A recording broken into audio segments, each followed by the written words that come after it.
Good evening, baseball fans. I am live from the Corn Crib here in Normal, Illinois. Hello, everybody. Colin Whitty here, ready to bring you the KCL Playoffs here live from the Corn Crib. It's the Blue Caps, it's the Ground Sloths, the number one seeded Blue Caps, the number four seeded Ground Sloths, set to begin here from the Corn Crib. The Blue Caps coming in to this game, this playoff game, with a 14-11 record. They won the league. The Ground Sloths, on the other hand, 12-14. Two really, really good teams facing off in what should be an exciting night of doubleheader KCL baseball. The Bobcats and the Merchants to follow. On the mound for the home Blue Caps is going to be Chris McCormack. Leading off for the Ground Sloths is going to be the right fielder Dalton Hobbick. He's going to be followed by the third baseman Shea Brozick. Mateo Casillas will bat third. As we're about ready to go here, McCormack, originally from Naperville, Illinois, goes to Iowa Central. 15 innings pitched this season. 1-1 record, a 3.267 ERA. Hobbick steps in. First pitch is going to be cracked into left. Back goes Darling. It's over his head and it's off the wall and bounces around second. Heading to third is Hobbick, and he's going to be there with a triple. What a start. First pitch Dalton Hobbick sees. Bangs it off the left field wall for a triple. An extra base hit. What a start for the Ground Sloths. So here's Shea Brozick. First pitch from McCormack is taken on the outside corner for strike one. McCormack trying to calm things down after the triple from Hobbick. He's now on third. 0-1. That's chop foul to the left side. Ground Sloths are managed by Peyton Dillingham. Blue Caps managed by Dave Lingle. Double elimination here for the KCL Playoffs. Want to get on a good start, though. 0-2. Over the head of the catcher Klein. Scoring from third is Hobbick on the wild pitch. And quickly, it's 1-0 Ground Sloths.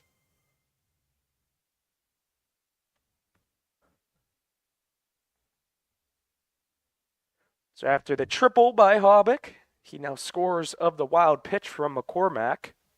1-0 Sloths. 1-2 count now to Shea Brozick. The wind-up and the pitch. That's cracked right side. That'll get out of play.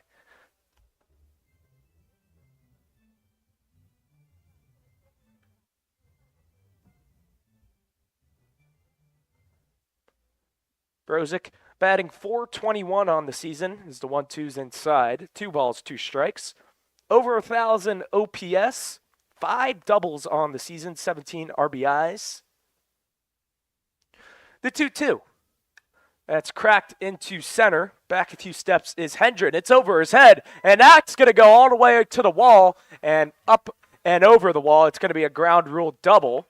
Or is it? It looks like home plate umpire Eric Prince says it's a ground rule double as it hit the center field wall, bounced up and over.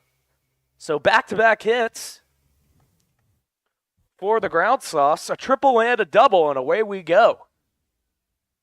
What a start.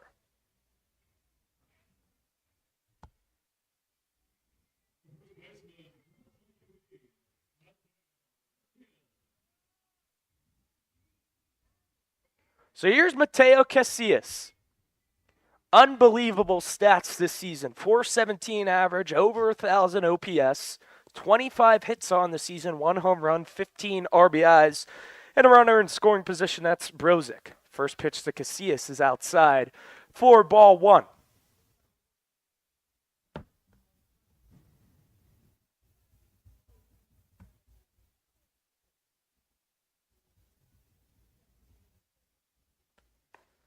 Second pitch outside, 2-0. Casillas over at first base tonight, originally from Southern Illinois University, Edwardsville. 2 balls, no strike, ahead of the count. The 2-0. That's cracked into shallow right. In comes Royer. A few steps will make the catch. Runner from second tags. Here's the throw down the third. It's going to be offline. Tagging up is Brozick. A productive out for Casillas. Second run of the game for the ground sloth, just 90 feet away.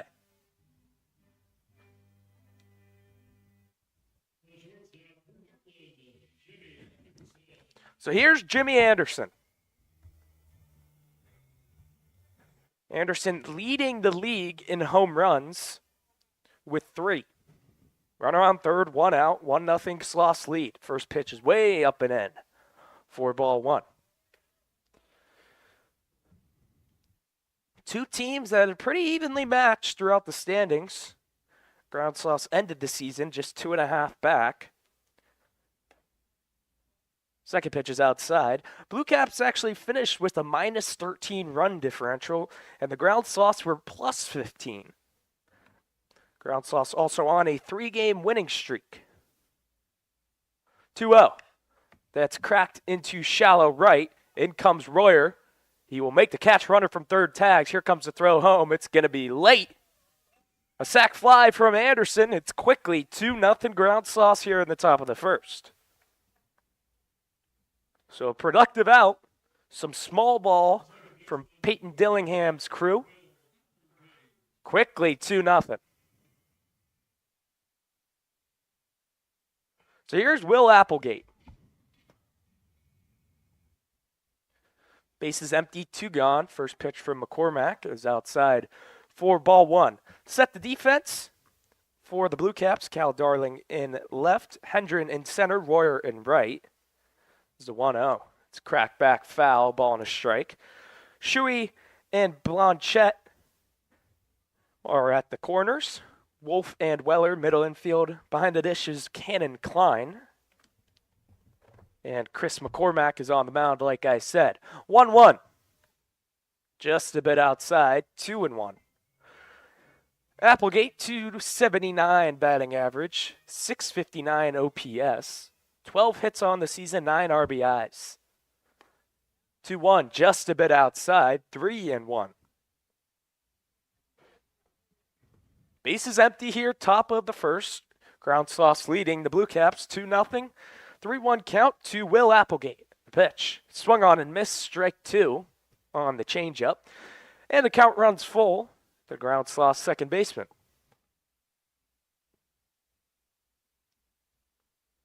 Three-two offering. High and outside, ball 4. 2-out walk to Applegate, and the inning continues.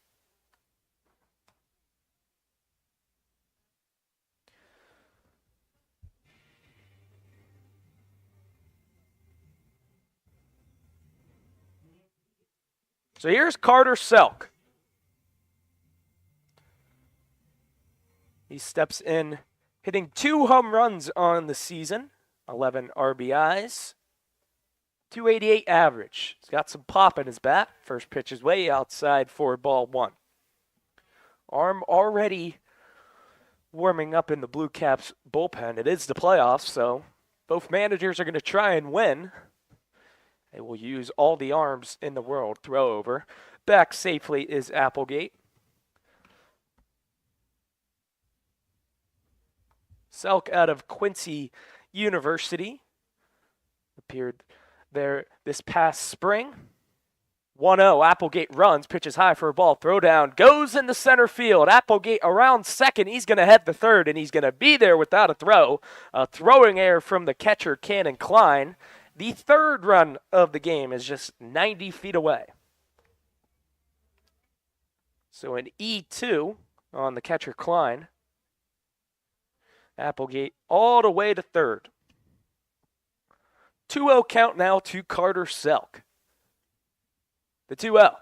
Breaking ball just a bit outside. 3 balls, no strikes. Catcher Graham on deck. Applegate reached on a walk and a throwing error. Now he's on third, and Selk watches a strike go by. 3 balls, 1 strike.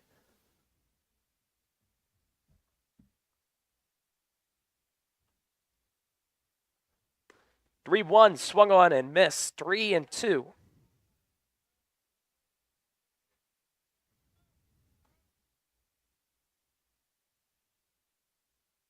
3-2. Called strike 3 on the outside corner, and the inning is over. In that inning, 2 runs off of 2 hits, a runner left on base through half of the inning. Here from the Corn Crib, it's the Ground Sauce 2, Blue Caps nothing.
Bottom of the first here from the Corn Crib, it's the Ground Sauce 2. And the Blue Caps nothing. Colin Whitty here bringing you Game 1 of this KCL Playoff doubleheader. It'll be Nicholas Curry on the mound for the Ground Sauce. 16 2/3 innings pitched, 1-0 record. 21 hits allowed, a 3.7 ERA, 12 strikeouts, and a 1.68 whip. He will face Riley Hendren, followed by A.J. Weller and John Shuey in the first. Blue Caps, after allowing 2, McCormack able to retire. Selk on the strikeout after the throwing error from Klein. First pitch to Hendren is low for ball 1.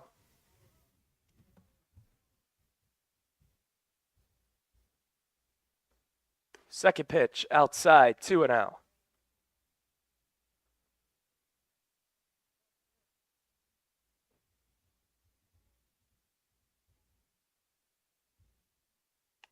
Third pitch popped up on the infield. Anderson calls it off. Will make the catch. And Hendren is retired on the pop-up to the shortstop, Anderson. So here's A.J. Weller.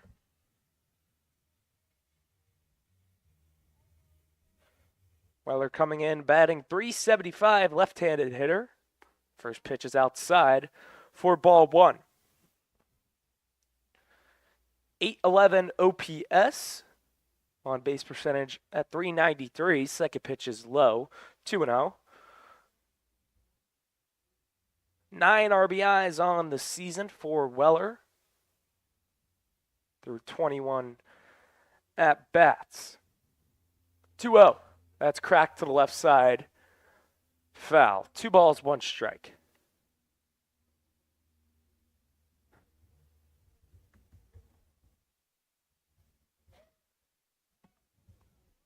Curry from the windup. The 2-1. Called strike on the outside corner, 2-2.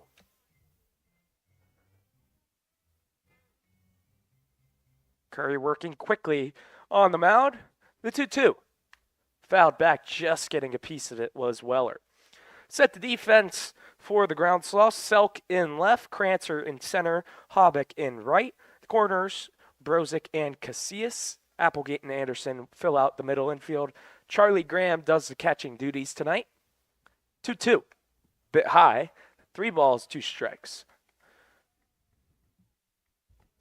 Game 1 of this KCL Playoffs double elimination. Merchants, Bobcats fall later tonight.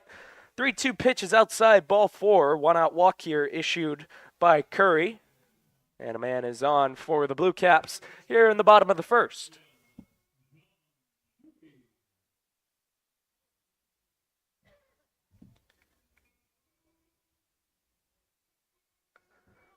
So here's John Shuey.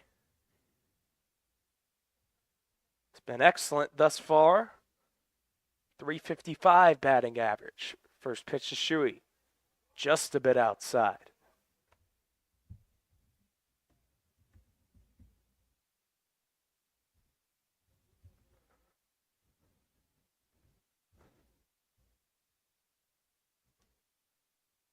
One 0. Outside 2-0. Shuey, infielder out of Parkland Community College. Been one of the most consistent hitters in the KCL this season. 2-0. Way outside. 3-0. Struggling to find his command is Curry.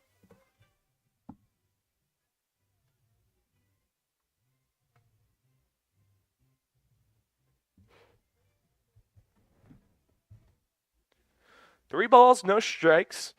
Weller on first. He walked. 3-0 count to John Shuey.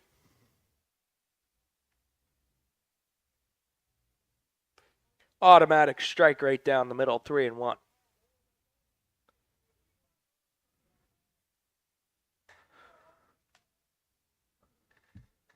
Three balls, 1 strike to Shuey. 2-0 game, ground sloths lead. Pitch. Swung on and missed, strike 2 on the changeup. Beautiful pitch there from Curry.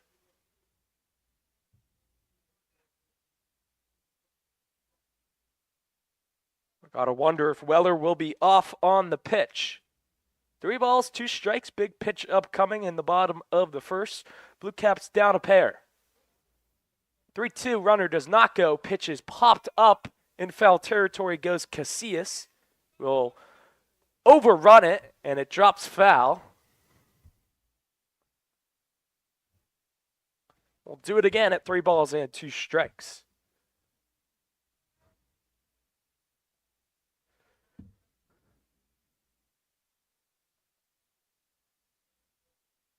Just look to overrun that.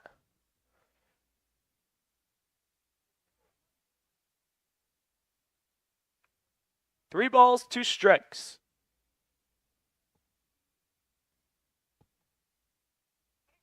Runner goes, pitches high for a ball, and it's not going to matter. And the throw goes into center field. Now going to third is Weller. Some heads-up base running. And now runners on the corners for the Blue Caps. Graham did not need to throw down. This pitch was way outside for ball 4. Nonetheless, he does. It goes into center field. It's going to go down as an E2. Second throwing error made by a catcher here tonight, both by each team. Runners on the corners now for Caleb Royer.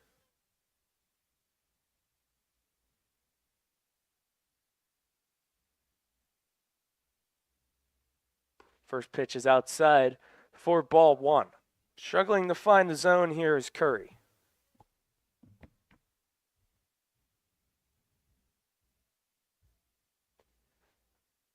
Royer, 348 batting average, 930 OPS, 5 RBIs, and that pitch is popped to the right side. Back goes Casillas into right. It's going to be caught, or drops actually. Hobbick couldn't see it, force at second, and Shuey's going to be out. It's going to be an RBI single for Royer. Blue Caps cut the deficit. It's 2-1. Ground Sloths do get an out on that. What a weird play.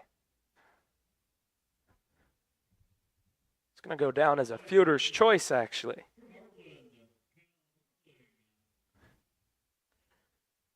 So here's Cal Darling, 2-1, ground sauce still leading. Darling out of Heartland Community College, first pitch. Just a bit low.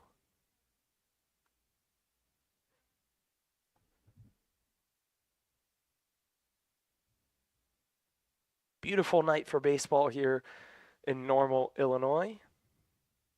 Good breeze, 81 degrees. Second pitch, called strike at the knees. Ball to strike the count to Darling. Runner on first, that's Royer. Weller scored. 2-1-1 is outside. 2 balls, 1 strike.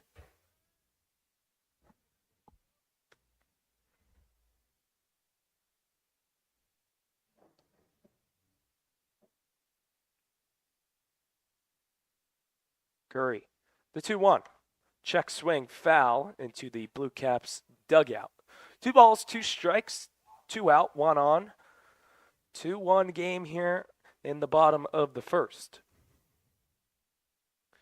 Blue Caps the 1 seed, Ground Sloths the 4 seed here in this opening round playoffs. 2-2. That's going to be grounded to the second baseman Applegate. Fielded cleanly throw on the first, and Darling is retired. 1 run on no hits, 1 error, and 1 runner left on base. Drew 1 full here at the Corn Crib. It's the Ground Sloths 2 and the Blue Caps 1.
Back now for the top of the second inning. Chris McCormack back on the mound.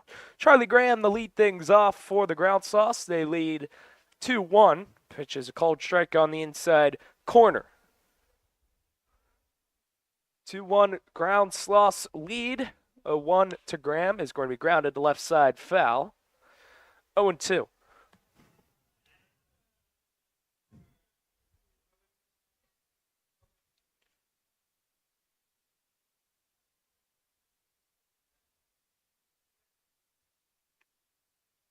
Called strike 3 right down the middle, froze Graham, a backwards K.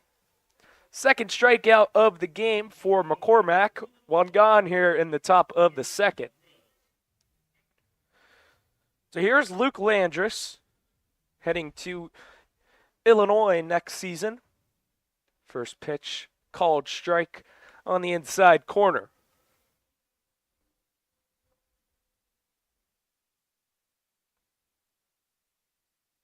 0-1.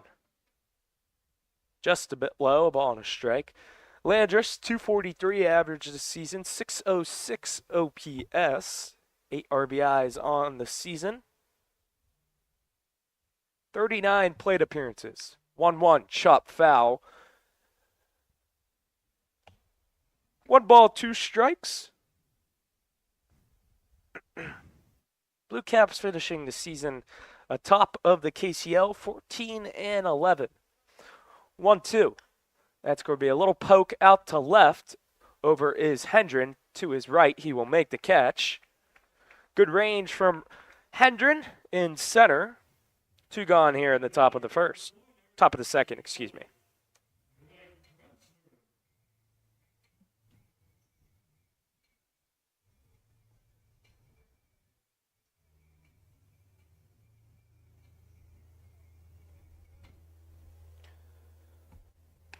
First pitch to Blake Krancer. It's called strike right down the middle.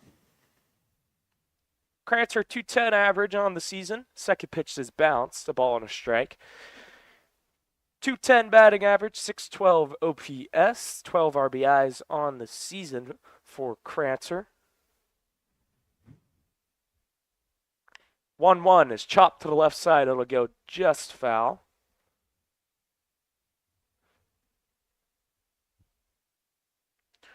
One ball, 2 strikes. Pitch. That's chop foul again to the left side. We'll do it again at 1-2. After retiring Graham via a backwards K, flyout of Landris. Now a 1-2 count to Blake Krancer, the number 9 hitter for the Ground Softs. That's chopped again to the left side, foul.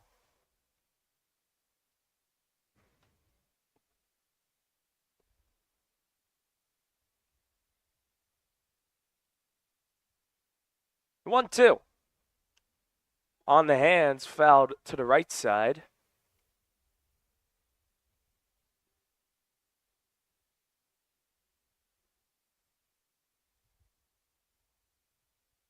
One ball, 2 strikes. The pitch is a pop into shallow left. In comes Darling.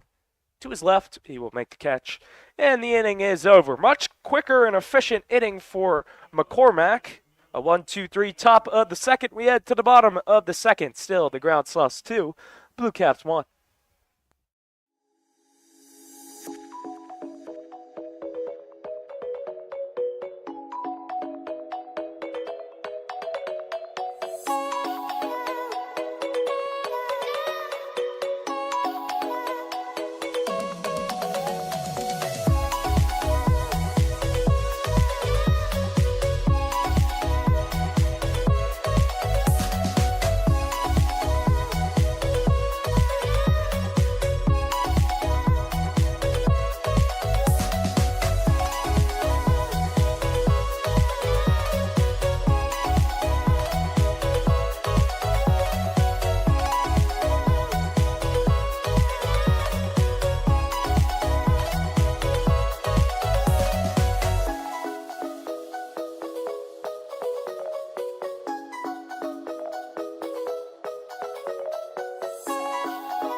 Back now for the bottom of the second inning.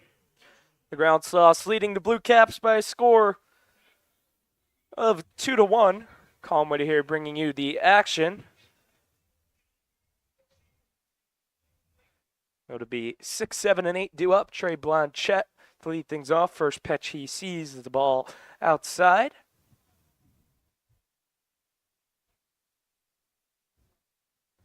1-0 is way outside. 2-0.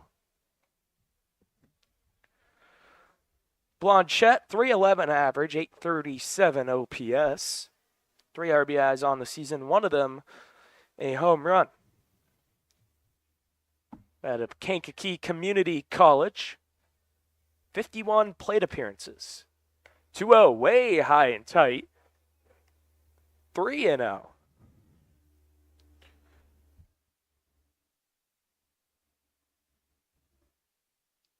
Curry from the windup. That one's going to be grounded to the left side. Foul, as Blanchette had the green light.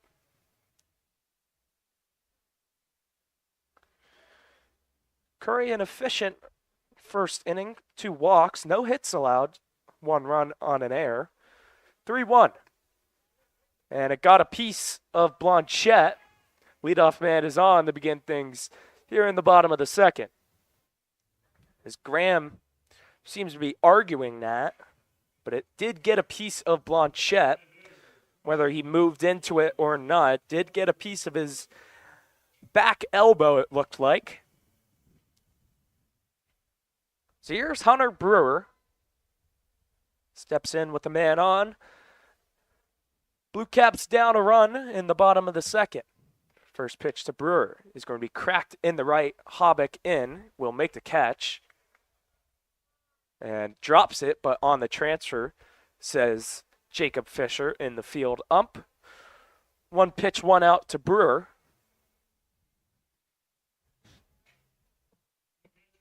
One gone here in the bottom of the second, and then steps the catcher, Cannon Klein.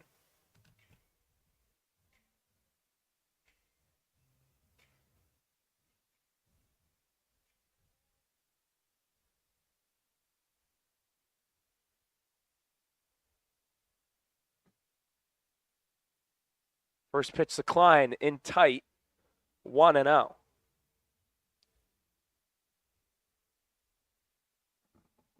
Klein, 234 hitter, 643 OPS, 10 RBIs on the season. Couple triples as well, 1-0 fouled back.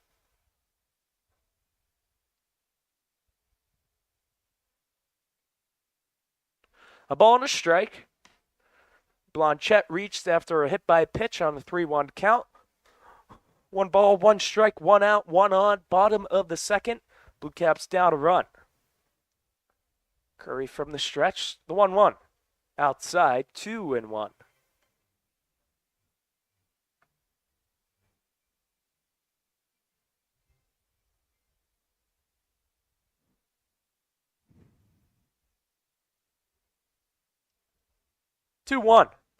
Outside, 3 balls, 1 strike. Struggling with command here is Nick Curry.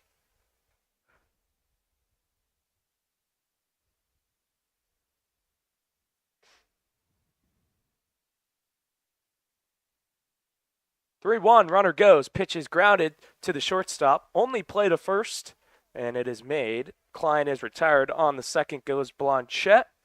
2 gone here in the bottom of the second. It's hardly hit that if Blanchette was not off on the pitch, could have been a 6-4-3 tailor-made double play. Nonetheless, 2 gone, a runner in scoring position, tying run in scoring position for the Blue Caps, and then steps second baseman Gage Wolf. First pitch to Wolf, way high. Wolf, 279 average, 5 RBIs on the season, 2 doubles. 811 OPS, 393 on base percentage. One of the best in the KCL. 1-0, called strike up a bit. Ball and a strike to count to Wolf. Blanchette leads off a second, being held on by Anderson. 1-1. Outside, gets past Graham, and holding up at second is Blanchette, not wanting to run into an out. The final out of the inning. 2 balls, 1 strike. Wolf out of Illinois Wesleyan University.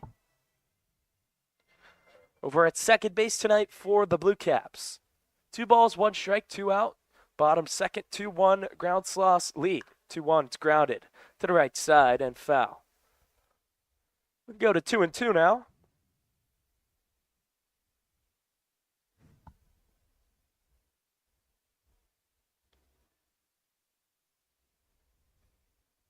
2 balls, 2 strikes, 2 out, 1 runner on. The pitch.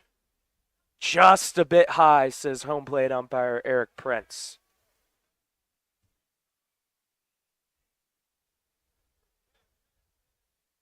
Three balls, 2 strikes. 3-2 offering. Swung on and missed, strike 3.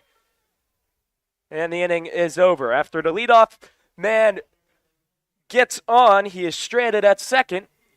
And a strikeout ends the inning. Through 2 full here at the Corn Crib. The Ground Softs 2 and the Blue Caps 1.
Top of the third time here from the Corn Crib. New pitcher on the mound for the Blue Caps.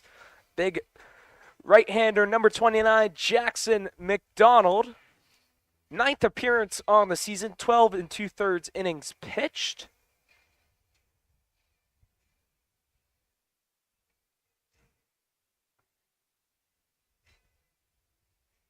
A 3.3 ERA, 1.125 whip for Mr. McDonald. The day for Chris McCormack is over. 2 innings pitched, 2 hits, 2 runs, 1 of those earned, 1 walk, 2 strikeouts. He is replaced by McDonald. Top of the order due up, Dalton Hobbick. First pitch he saw in the game, he hit for a triple. That pitch is taken inside for ball 1. Came all the way around the score off a wild pitch. 1-0 now.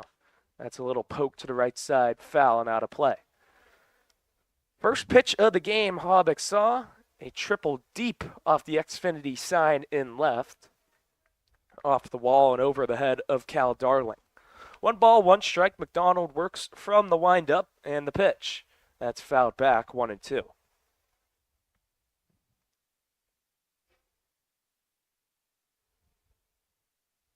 One ball, 2 strikes. McDonald gets a sign from Klein. The pitch. Swung on and missed, strike 3. Got him on the fastball up and in. A chase from Hobbick. And he is retired. 1 gone here in the top of the third. Here's Shea Brozick. He doubled back in the first inning. First pitch is in tight for ball 1. First game in a doubleheader. Blue Caps the 1 seed. Ground Sauce the 4. Merchants and Bobcats coming up later tonight. 1-0 is outside, 2-0. Part of a double elimination playoff format. Championship game this Saturday night. 2-0, called strike right down the middle.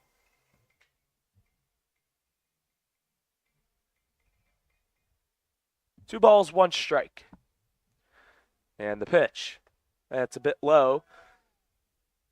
3 balls, 1 strike. The very dangerous Mateo Casillas on deck. McDonald takes a breath. Now kicks in the 3-1. Chop to the left side. Shuey fields it on a hop. Throw to first. And it's wide and away from Blanchette. Rounding first, heading to second. Rounding second and heading to third. Here comes the throw. He's going to be safe. What a throw from the right fielder, Royer. And it looked from up here that they got him. Nonetheless, infield umpire Jacob Fisher says he is safe. It's going to go down as an E5. And advancing all the way to third with some aggressive base running is Shea Brozick. Third run of the game, just 90 feet away now for the ground sloths. Best hitter on the team up in Mateo Casillas. First pitch he sees is a called strike at the knees. The ground sloths have been aggressive on the base path, taking advantage of some errors made by the Blue Caps. 1-0. That one's fouled to the left side. 0-2.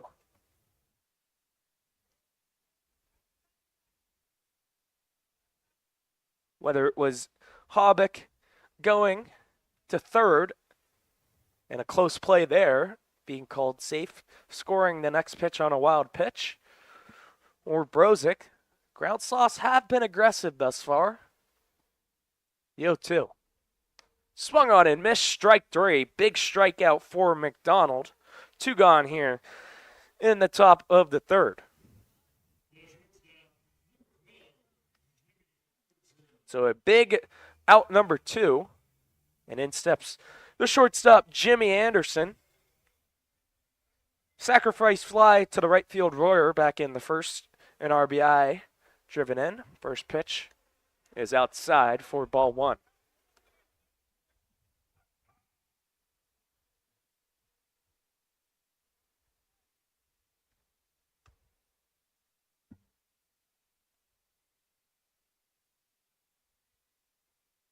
One ball, one strike. This pitch outside, 2-1. You can tell here at the corn crib, a bit more antsy, a bit more taken serious because it is a playoff game. Dugout's getting into it, bullpen's getting into it. 2-1 is taken for a strike on the outside corner. 2 balls, 2 strikes, runner on third, 2 out, top of the third. Ground sloths leading 2-1. Big moment here for Anderson. 2-2. Swung on and missed, strike 3, and McDonald is fired up. So after the 1 out E5 made by Shuey, Brozick goes all the way to third, and McDonald strikes out Casillas and Anderson. Through 2.5 here at the corn crib. Still the ground sloths 2, the Blue Caps 1.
Back now for the bottom of the third inning. Riley Hendren to lead things off.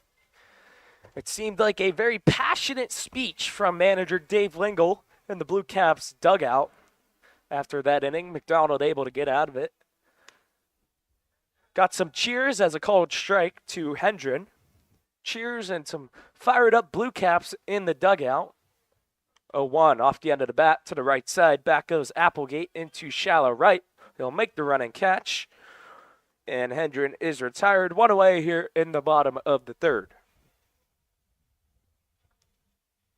It is the KCL Playoffs, so expect the unexpected. Expect the managers to be a bit aggressive.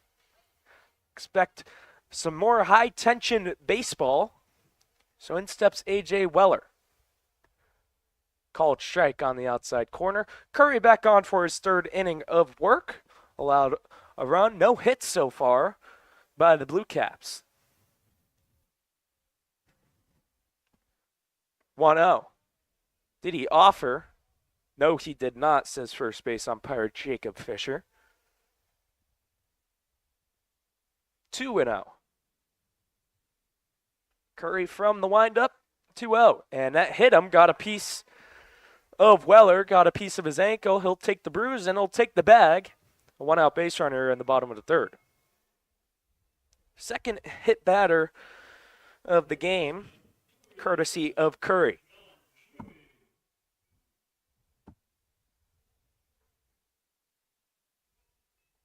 So here's John Shuey. One of the most consistent players in the KCL this season. Third baseman for the Blue Caps. First pitch fouled to the left side for strike one. 2-1 game here, bottom of the third, first game of the doubleheader. 7 innings here in the KCL Championship game on Saturday will be 9 innings. 0-1. Called strike on the outside corner, 0-2.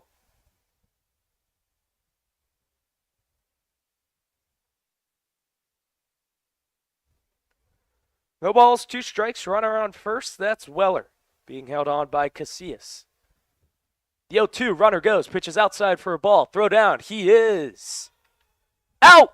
What a throw from Charlie Graham to get the runner Weller. Caught stealing. And 2 gone now in the bottom of the third. What a throw that was. So now the base is empty. 1-2 count to Shuey. Swung on and missed. Strike 3. Got him on the changeup. And Nicholas Curry is fired up. Right back at you, Jackson McDonald. After the end of 3. It's the Ground Sloths 2, the Blue Caps 1.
Back now for the top of the 4th inning. Ground Sloths leading the Blue Caps by a score of 2-1. Colin Woody here bringing you the KCL playoff action.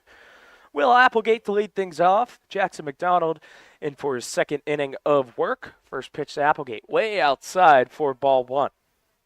2-1 game. Ground Sloths the 4 seed, leading the Blue Caps the 1 seed.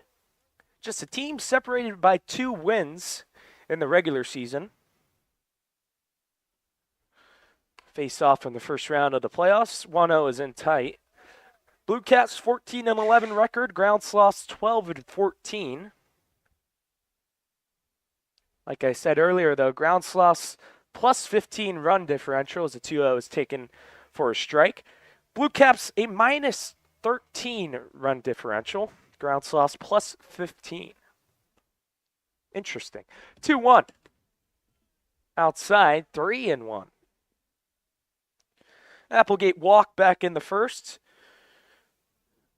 Went to third on a throwing error. And that's swung on and missed for strike 2. 2 balls, 2 strikes. Base is empty. Check that. 3 balls, 2 strikes. Here's the full count offering. Outside, ball 4, leadoff man is on to begin things here in the top of the 4th.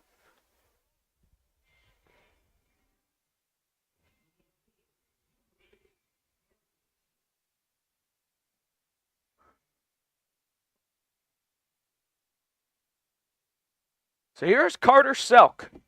Struck out looking to end things in the first. Leadoff man is on. That's Applegate. Always a threat to run. First pitch to Selk is swung on and missed on the fastball. McDonald came in the third. Struck out Hobbick. Brozick reached on an E5 and then struck out Casillas and Anderson and was fired up. 0-1. Runner goes. Pitches low for a ball and past Klein. It's going to be a stolen base for Applegate. And a runner in scoring position now for the Ground Sloths.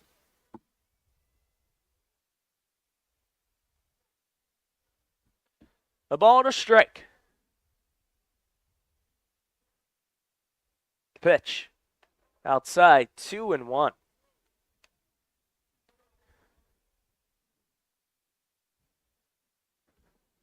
Two balls, 1 strike. The pitch. Swung on and missed on the fastball.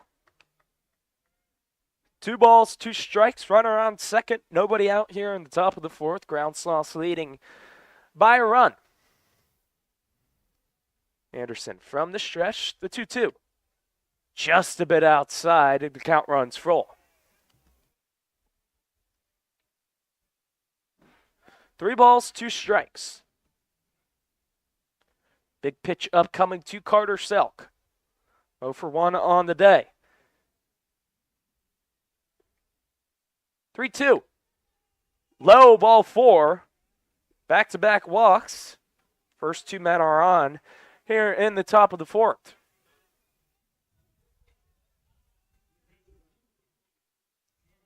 So here's Charlie Graham. Will he be asked to sacrifice? Struck out in the second and looking. Big moment here, top of the 4th. First pitch to Graham. That's foul to the right side, not showing bunt. 0-1.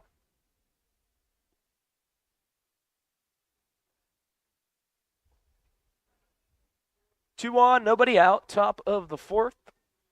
2-1 Ground Sloths. Graham trying to add to it.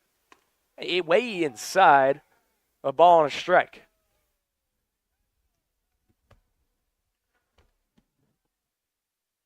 McDonald not looking as comfortable out there. Throwback. No throwback, actually. Just looks Applegate back to second. And some talking now from the Ground Sloths dugout. 1-1, cracked right side. Will it stay fair? It will not. 1 ball, 2 strikes.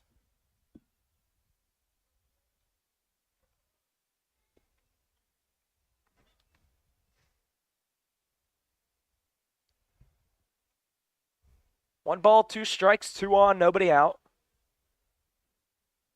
1-2 count to Charlie Graham. Called strike 3 right down the middle on the fastball. 1 gone here in the top of the 4th.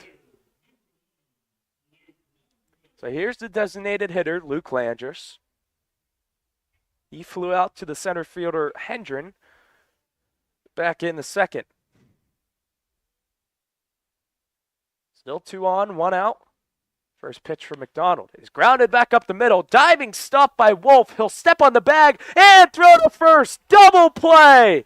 A game-saving play by Gage Wolf. And he gets a fist bump from Jackson McDonald. A 4 unassisted double play. What a play that was. And that ends the inning. Through 3.5 here at the Corn Crib. Still, the Ground Sloths 2, the Blue Caps 1.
back for the bottom of the fourth inning after a game-saving play by Gage Wolf.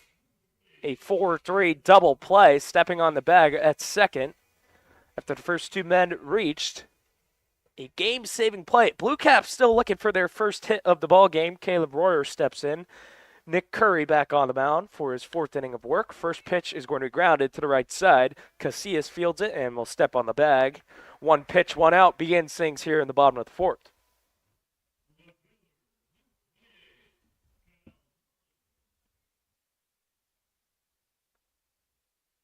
So here's Cal Darling. Was retired back in the first inning out of Heartland Community College. After a bit shaky of a first inning, Curry has been cruising thus far. Swing and a miss. Strike one to Darling.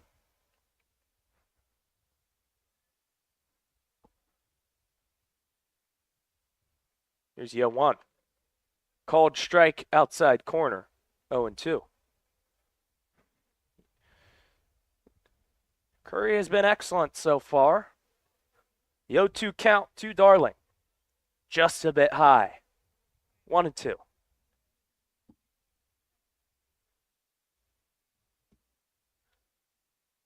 1-2. Outside. 2 balls, 2 strikes.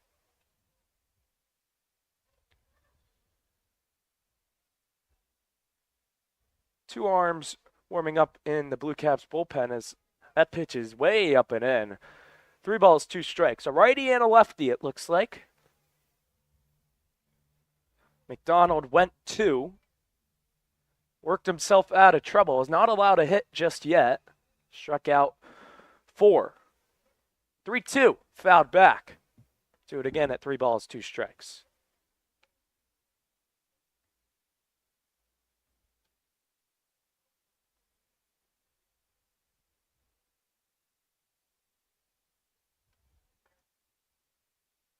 Three-two, cracked right side. Casillas over. It'll get out of play.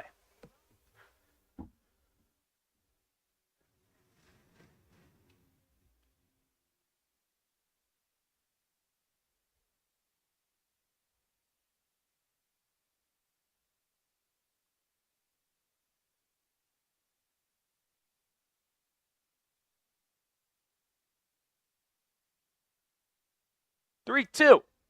That's cracked into shallow center and down for a base hit. A little poke out to center. And finally, the Blue Caps get their first hit here all the way in the bottom of the fourth inning. 1 out single for Darling. And here's Trey Blanchette.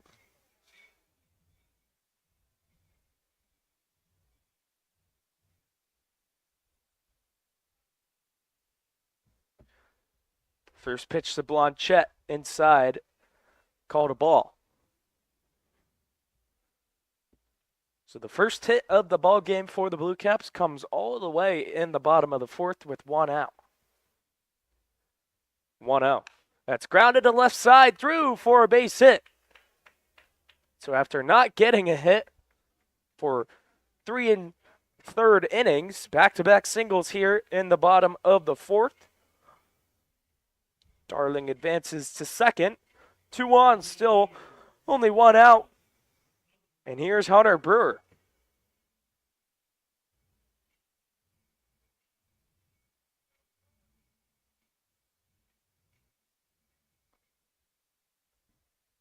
Blue Caps down a run, 2-1 game, bottom of the fourth. First pitch from Curry to Brewers, fouled back for strike 1.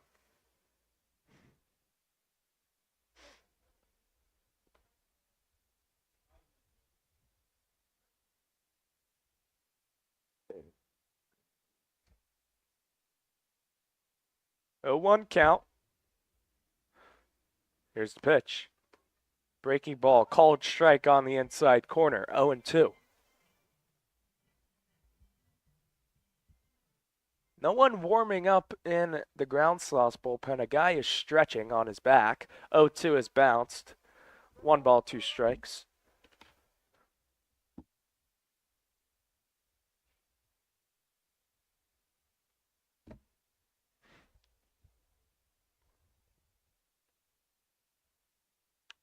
1-2, cracked into right. Hobbick over to his left. He'll make the catch. Runner from second tags. And he will get the third without a throw. A productive out for Hunter Brewer. And the tying run is now just 90 feet away.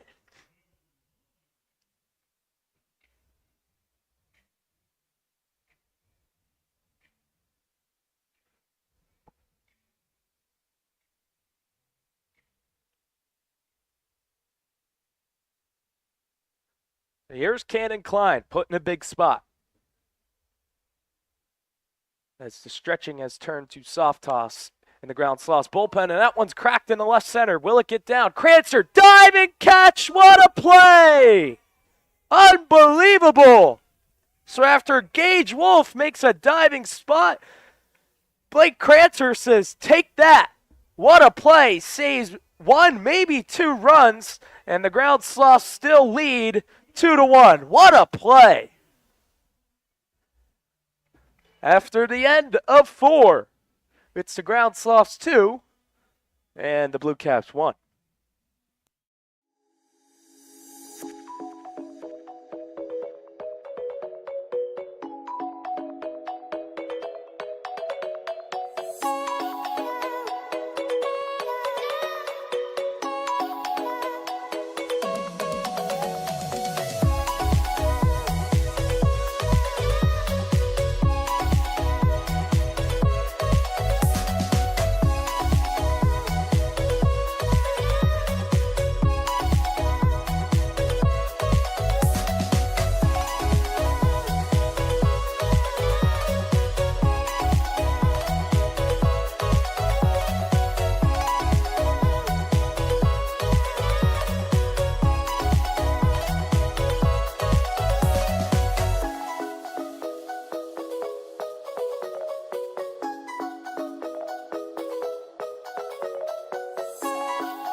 Back now for the top of the 5th. Blake Crancer leads it off.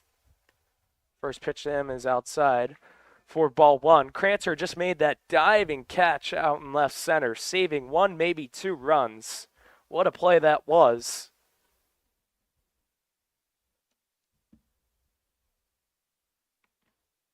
That one's going to be cracked in the center over his Hendren. He'll make the catch. One gone here in the top of the 5th.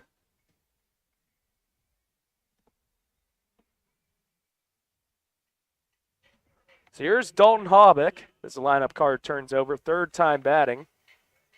Jackson McDonald is back on the mound. That one's cracked right side foul.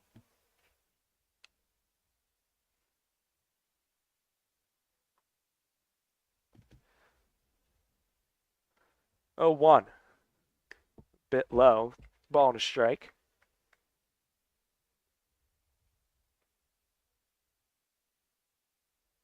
1-1. Swung on and missed. Strike 2. 1 ball, 2 strikes. Base is empty. 2-1 ground sloths lead. Wind up and the 1-2. Called strike 3 on the outside corner. Beautiful pitch from McDonald. 5th strikeout of the night.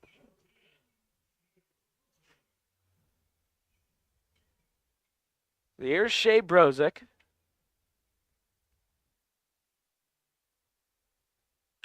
First pitch is grounded up the middle through for a base hit. First hit allowed by McDonald. And Brozick is 2 for 2.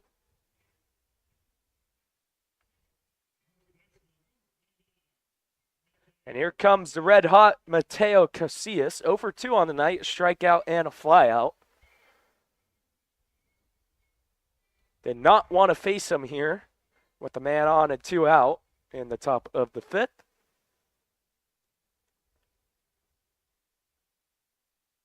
Runner goes, steps off, throw to second. He's going to be out by a mile.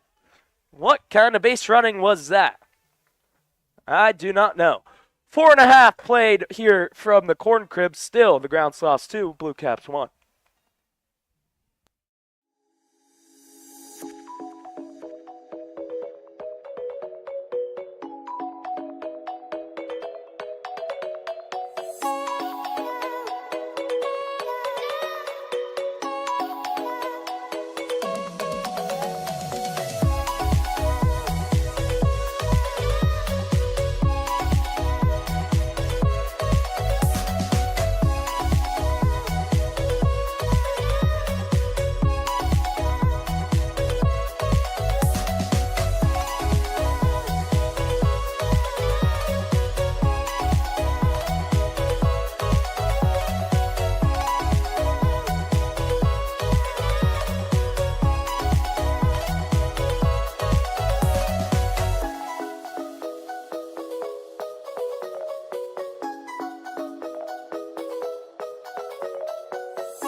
Back now for the bottom of the 5th. Ground Sloths clinging to a 2-1 lead. It'll be Gage Wolf to lead things off. Blue Caps the 1 seed in the KCL Playoffs. Ground Sloths the 4. Ground Sloths leading 2-1 here in the bottom of the 5th. First pitch from Curry to Wolf is inside for ball 1.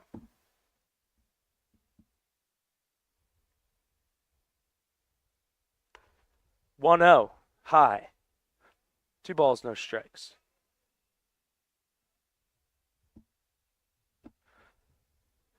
Two 0. Outside 3-0.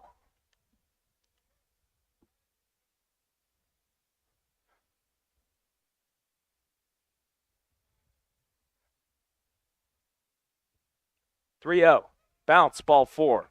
4-pitch walk to Wolf, the number 9 hitter. Leadoff man is on to begin things here in the bottom of the 5th. And someone now warming up in the bullpen, and Peyton Dillingham is going to come out and talk to Nicholas Curry.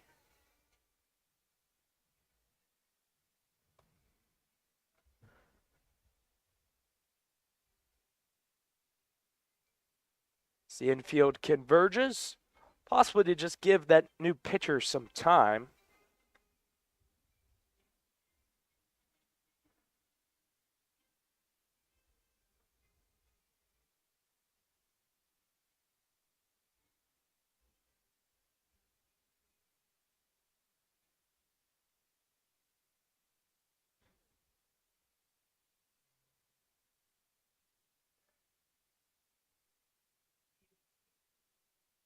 So here's Riley Hendren. Lineup card turns over.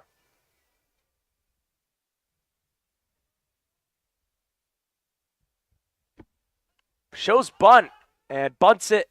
Chop foul. Diving is Graham, unable to make the play.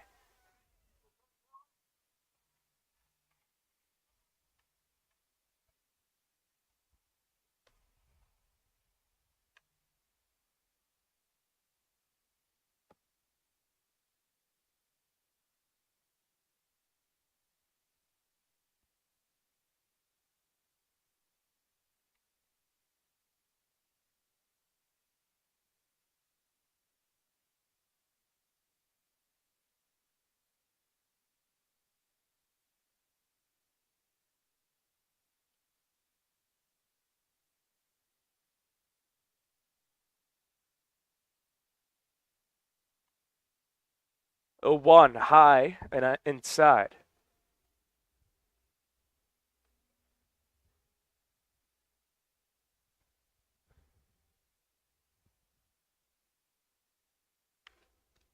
1-1. Fouled back. Runner on first. That's Wolf. He got there because of a walk.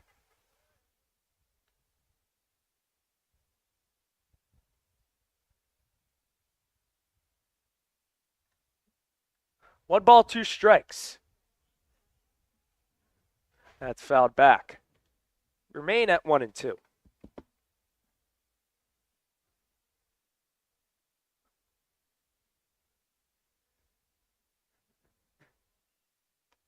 Called strike three right down the middle.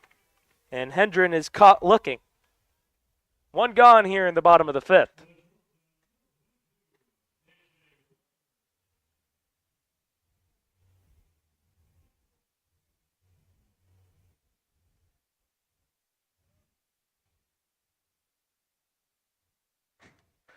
So here's A.J. Weller. That's fouled left side.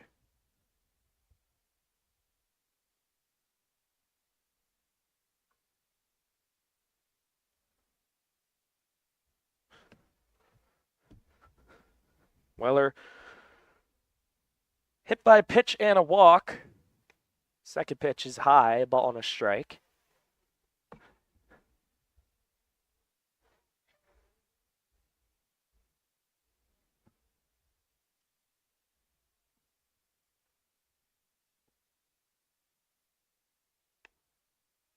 Called strike, 1-2.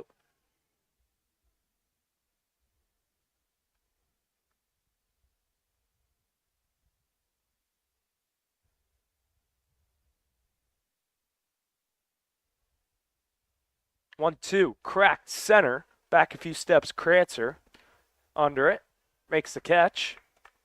Returning the first is Wolf. Two gone now in the bottom of the fifth.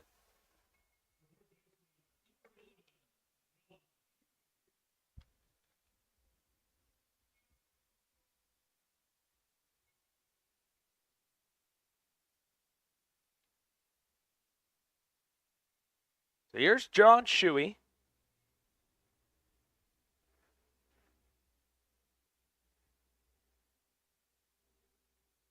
First pitch to Shuey, up and in.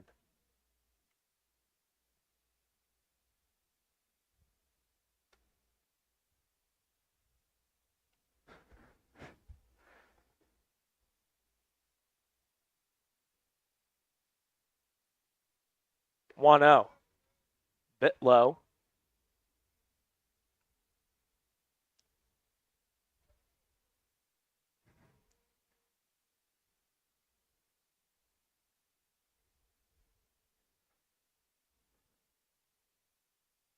Two zero.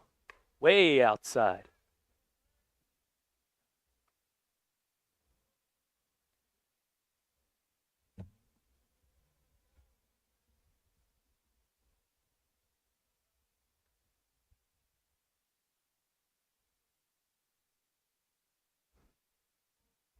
Three zero.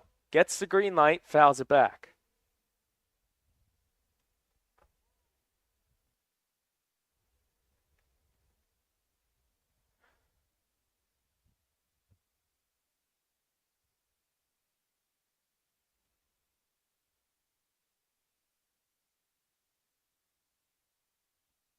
Three one. Called strike inside corner. 3 balls, 2 strikes. Wolf will be off on the pitch. 2 out here in the bottom of the fifth. Curry trying to get out of the jam. 3-2. That's sky high in on the infield. Anderson is under it. Will make the catch, and the inning is over. Leadoff man stranded at first through 5 full here at the Corn Crib.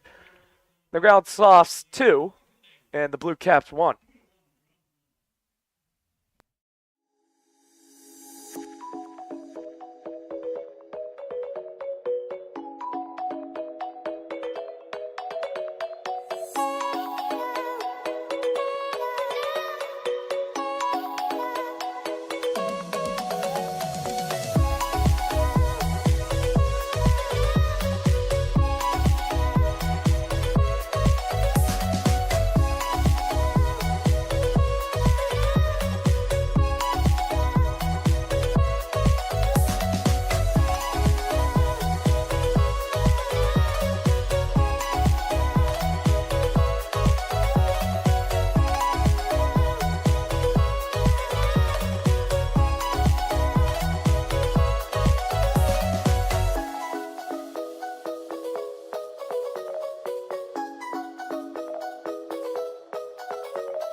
Top of the 6th inning, Mateo Casillas will lead it off.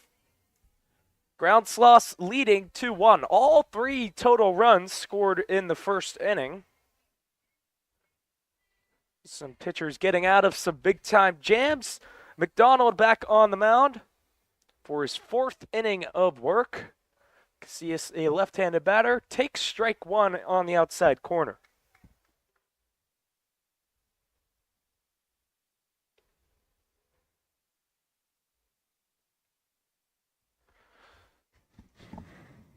Just 5 total hits, 3 total errors, and that got a piece of Casillas. Catcher Klein trying to argue, but to no prevail. Leadoff man is on to begin things here in the top of the 6th. So here's the shortstop, Jimmy Anderson.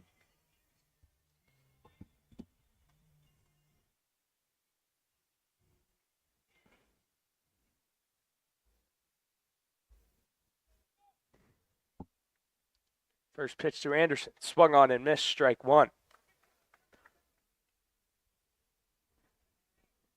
Anderson struck out and has driven in a run on a sacrifice fly. 0-1, fouled back, 0-2.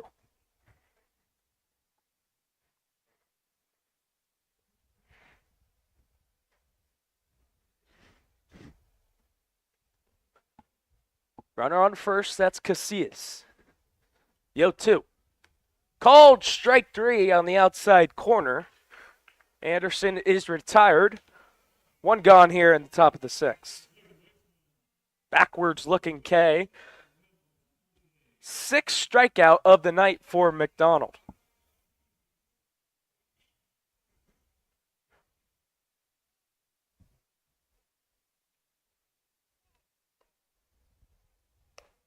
First pitch to Applegate outside. 1-0.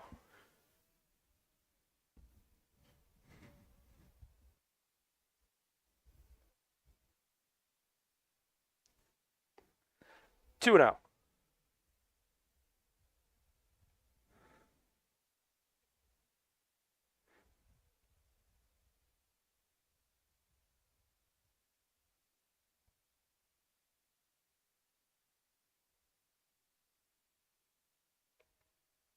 Long wait. Now the 2-0 is outside.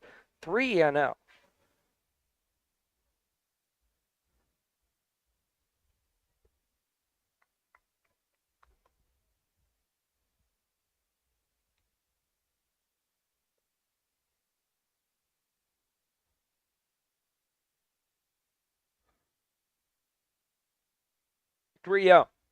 Swung on and missed.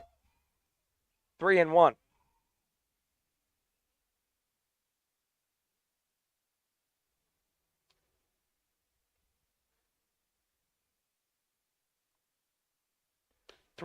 Called strike at the knees.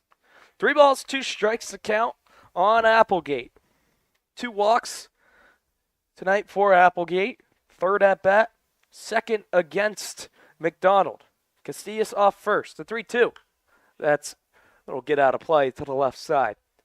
Do it again at 3 balls, 2 strikes.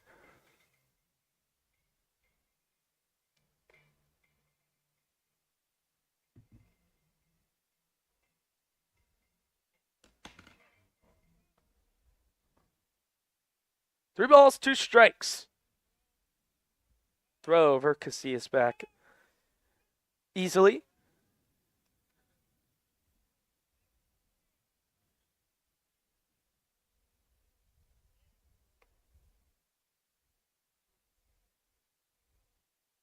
Three, 2.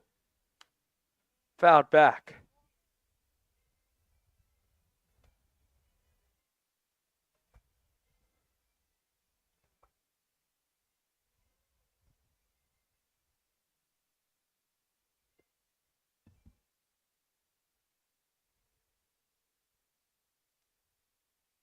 Here's yet another 3-2. Outside, ball 4, good at bat from Applegate. 2 men are on, only 1 out.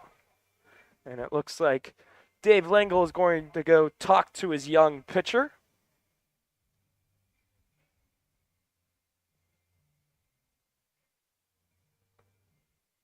A slow walk out to the mound. Someone warming up in the Blue Caps bullpen, a right-hander.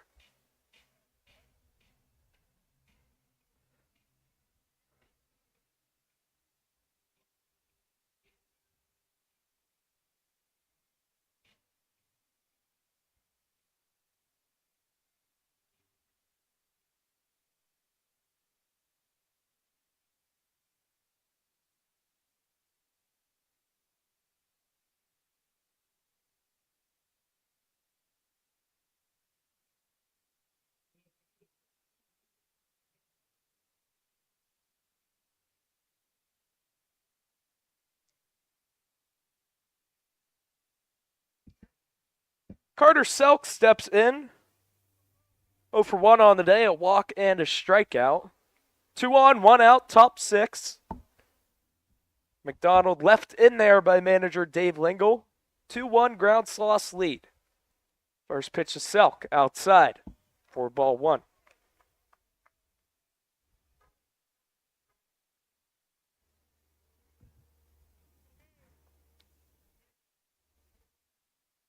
The 1-0. Outside, 2-0.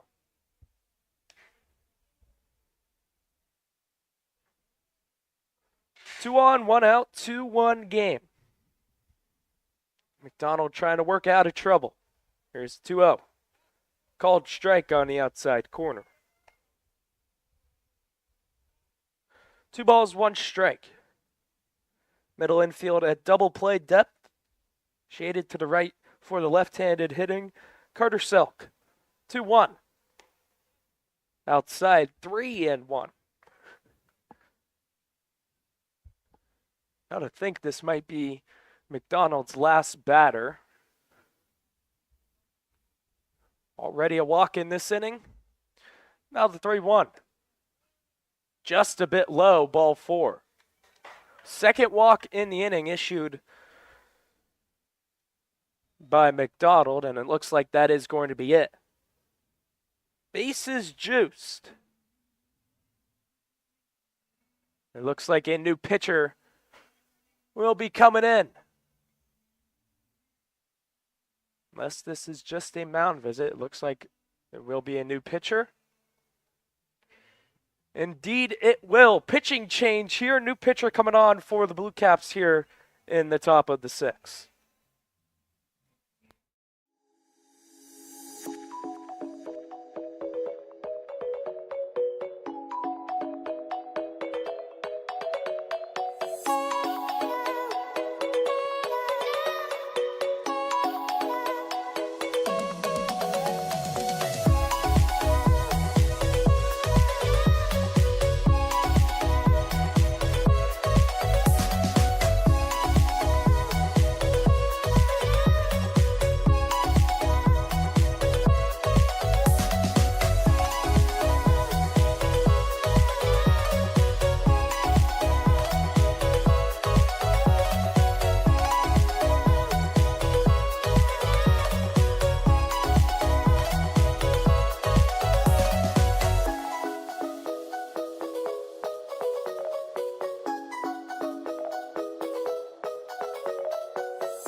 New pitcher on the mound for the Blue Caps. Austin Mobaugh put in a really tough spot. Has to come in, inherits the bases loaded. Still only 1 out here in the top of the 6th. Ground sloss leading 2-1. Mobaugh This will be his 11th appearance on the season. 12 and 2/3 innings pitched, a 4.9 ERA, 2.05 WHIP, allowed 14 hits on the season, 9 earned runs, and he's put in a big spot. Bases loaded, 1 out. Catcher Charlie Graham up, has struck out twice in this game, both times looking. First pitch to Graham is low for ball 1.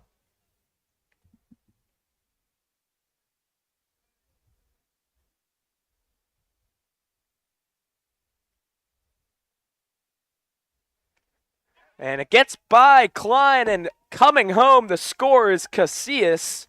A costly pass ball. And it's 3-1 ground sloths. It's really been the fundamentals for the ground sloths that has hurt them today. 2 walks already in this inning, a hit by pitch. Coming all the way around the score. Now with only 1 out, the infield's going to have to come in. 2-0. And that one's low. 3-0.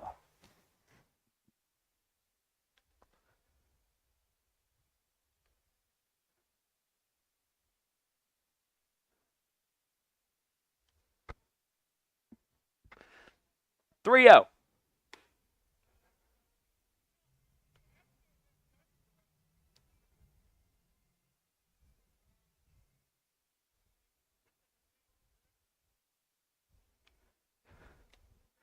Three one, swung on and missed. 3-2.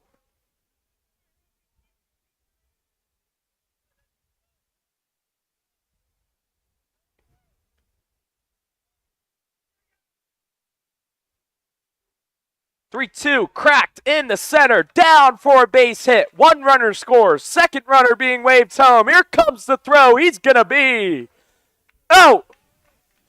What a throw from Hendren in center. A run scores nonetheless after the RBI single from Graham.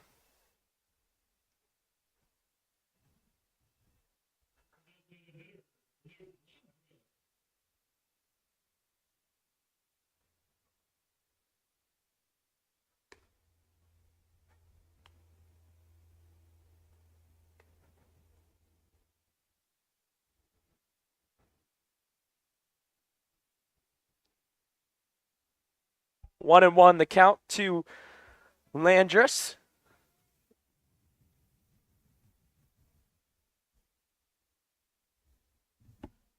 One. Called strike outside corner. 1-2.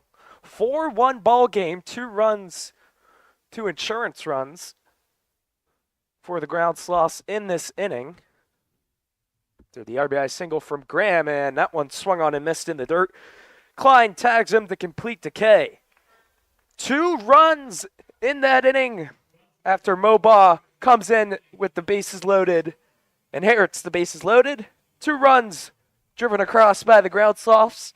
4-1 after 5.5.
New pitcher on the mound for the Ground Sauce. It's the right-hander Macklin Conklin.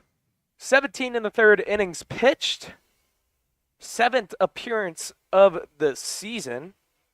A 2.4 ERA, .9 whip. He has been excellent out of Illinois State. Clinging to a 3-run lead.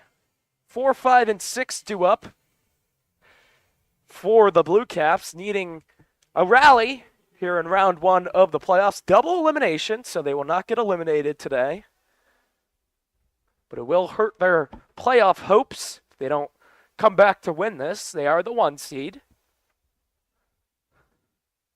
Royer steps in. First pitch from Conklin is called strike on the outside corner. Means the day for Nicholas Curry is done. 5 innings pitched. 2 hits, 1 run. He was excellent. Second pitch outside, a ball and a strike.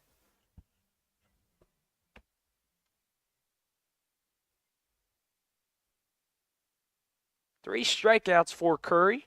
1-1 high, 2-1.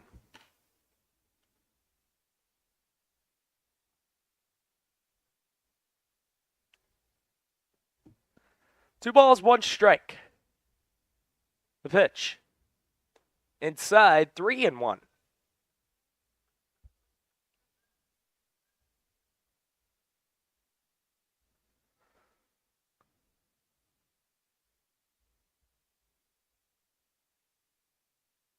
Three balls, 1 strike.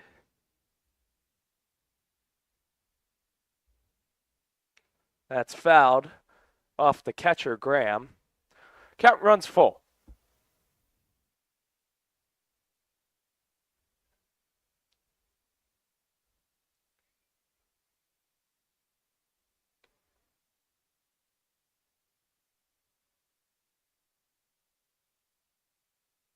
Three balls, 2 strikes. Royer steps in. Conklin exclusively from the stretch. The 3-2, high and outside, ball 4. Leadoff man is on to begin things here in the bottom of the 6th.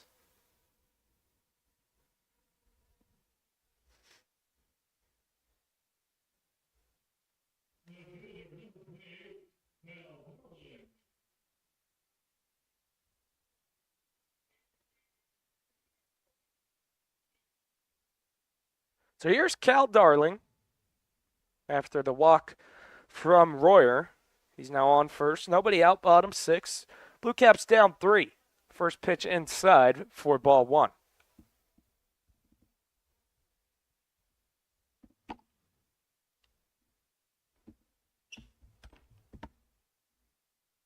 The 1-0. Called strike. A ball to strike. Merchants and Bobcats waiting out in right center field for their game, which will take place 20 minutes after. 2-1. Called strike.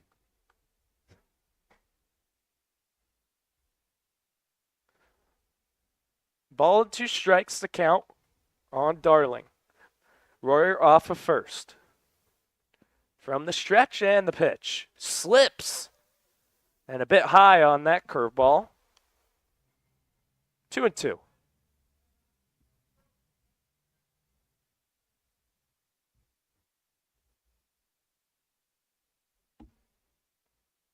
Two.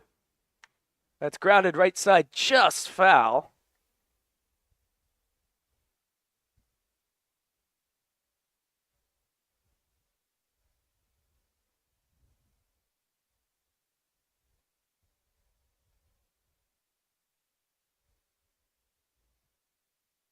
Two balls, 2 strikes, 1 on. Nobody out, bottom 6. Blue Caps down 3. The pitch. And chops at it. Fouls it off to the right side and out of play.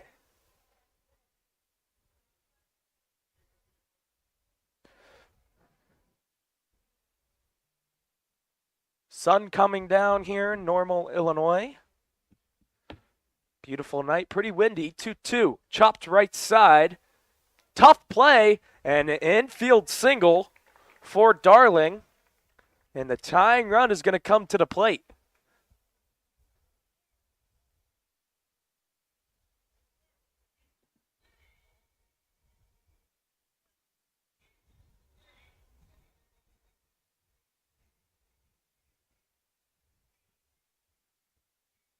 And it looks like we're going to get a pinch hitter here. Or a pinch runner, per se. Blanchette is due up. And indeed, it will be a pinch runner.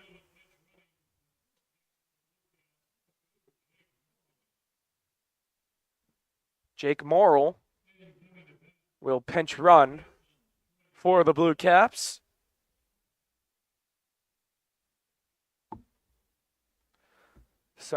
Opting for some speed is Dave Lingle.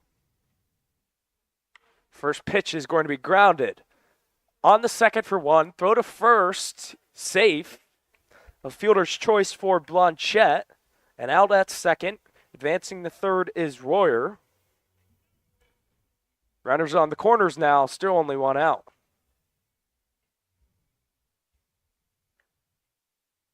And another pinch runner, Dave Lingle, emptying the bench. Braden Elliott's going to pinch run now.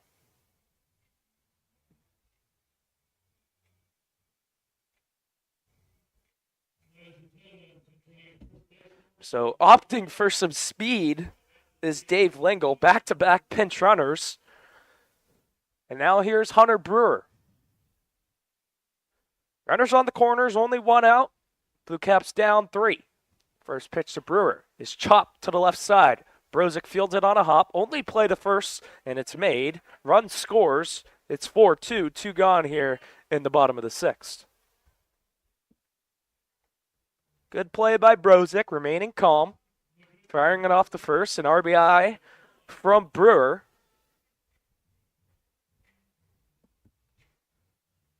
And in steps Cannon Klein, the catcher. 0 for 2 on the day is Klein, a ground out to the shortstop Anderson. Runner on second. That's Elliott. That one's cracked to the right side. Falling fast. Over is Hobbick. In foul territory, and it drops fair, and it goes by him. Run scores. In the second with a double is Klein, and it's a 1-run ball game. Misplaying it is Hobbick, hit perfectly from Klein. An RBI double. Scoring is Elliott from second. And just like that, 4-3.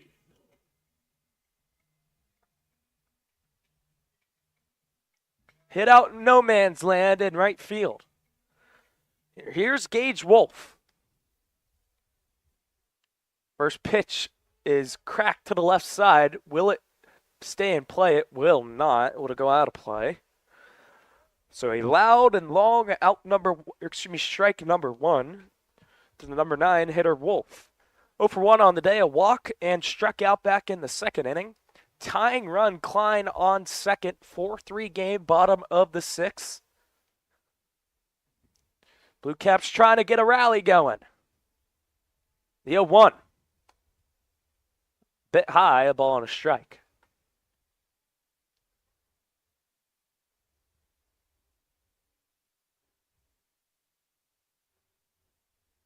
One.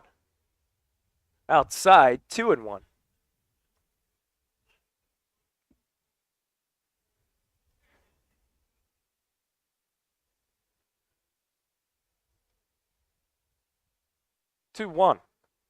Inside, 3-1. Top of the order on deck, Hendren. Don't want to face him. Has an open bag at first. Don't want to put the go-ahead run on. Here's the 3-1. That's cracked foul left side. It'll get out of play. 3 balls, 2 strikes. Biggest pitch of the game upcoming. Round 1 of the playoffs. Semifinals matchup, double elimination throughout the 4 team. 3-2. Swung on and missed, strike 3.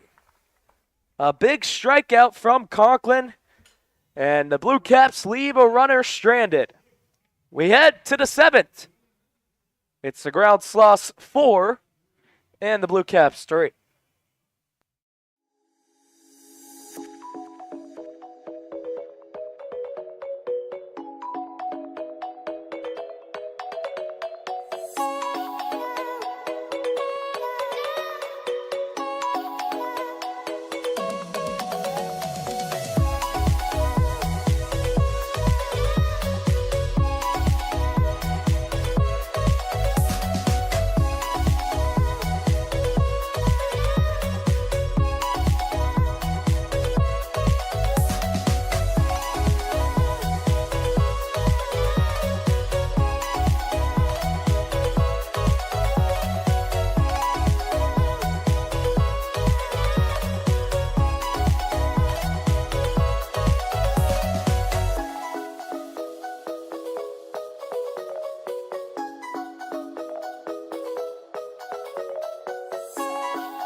New pitcher on the mound, that's Anthony Pardo, and some defensive changes.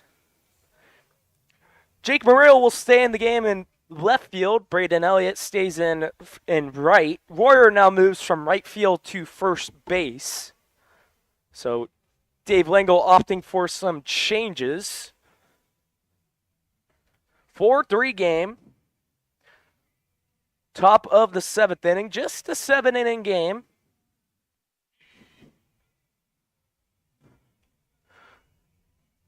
Ground Sloths only up a run after a 2-run inning from both teams in the 6th.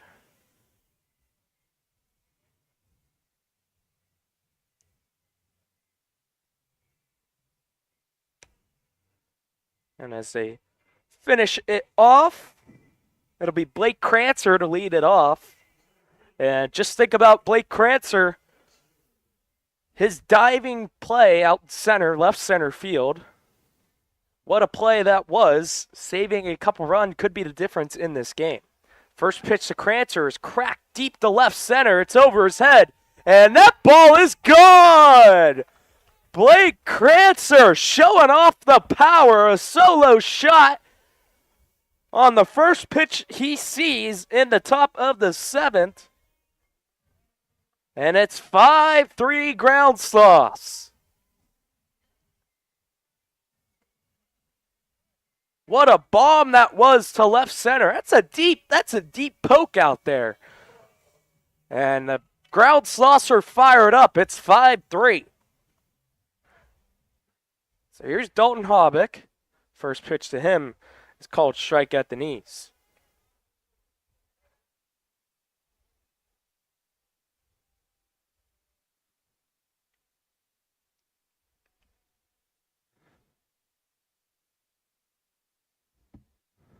One and one the count. That's cracked right side foul. So a solo shot, and the Ground Sloths get back one of those runs. 1-2. That's poked out to right. Going to be a long run, and it will drop foul.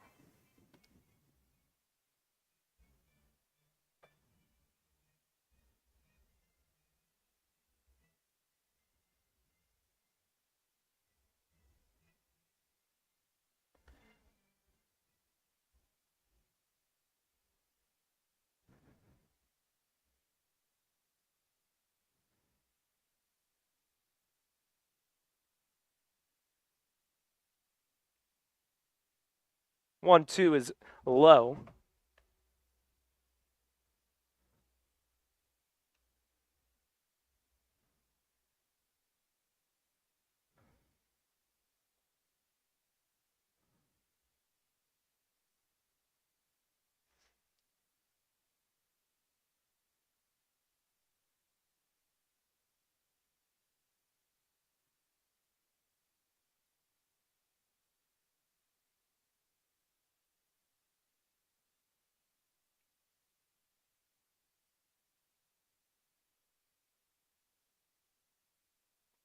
And Peyton Dillingham is coming out to talk to the umpire. Don't know what that was all about. And it looks like they might be having a pinch hitter here.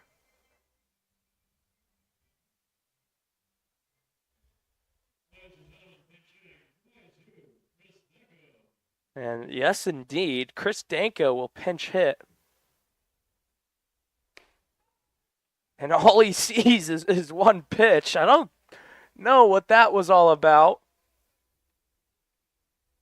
Maybe an injury or what? That was weird. Nonetheless, one gone, and here's Shea Brozick.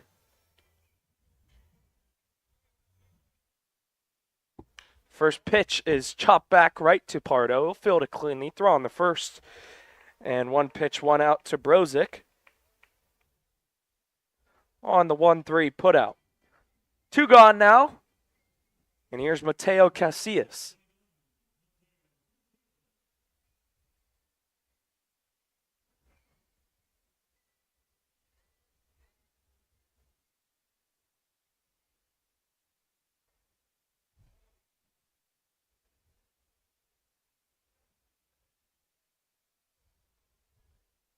First pitch now to Casillas. Called strike.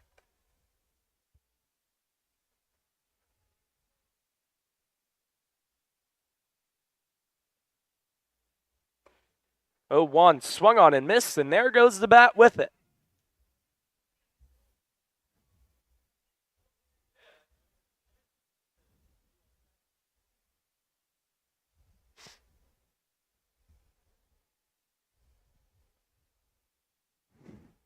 No balls, 2 strikes. 2 out, no one on. Mateo Casillas.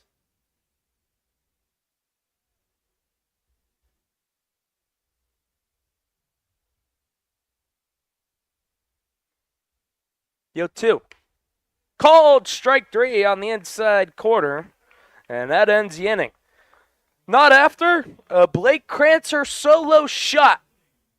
As we head to the bottom of the 7th, final chance coming up for the Blue Caps. It's 5-3 ground sloths.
To the bottom of the 7th we go here from the corn crib.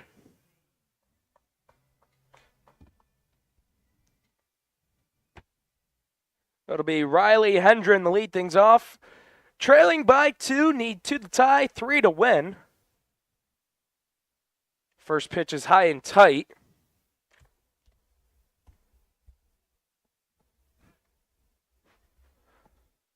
Conklin back on for his second inning of work, trying to get the save and win one for the ground slaw. Second pitch is outside, 2-0.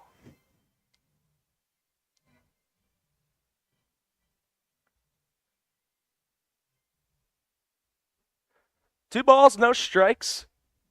No one on, no one out. 2-0. That's cracked foul right side and into the concourse it goes here at the corn crib.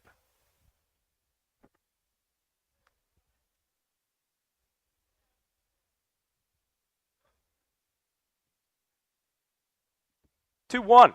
That's grounded to the right side. Diving play, Applegate, and he is unable to get it out of his glove. Leadoff man is on to begin things here in the bottom of the 7th.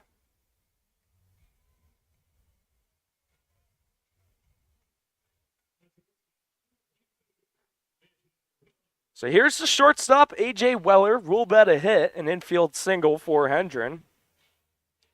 Would have been a tough play. Would have been a nice play by Applegate. Here's A.J. Weller.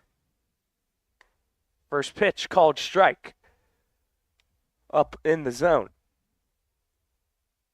Tying run at the plate. Game 1 of this KCL playoff doubleheader.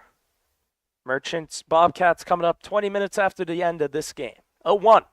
Crack left side, fouling out of play. No balls, 2 strikes to count. Weller 0 for 1 on the day. A fly out, hit by pitch, and a walk. Scored a run back in the first. 1 of 3 for the Blue Caps. Down a pair. 0-2 count. Runner on first. Nobody out. The 0-2. That's softly hit to the third baseman, Brozick. He'll go to second for 1. No chance to double off the speedy Weller. Fielder's choice. 1 gone in the bottom of the 7th.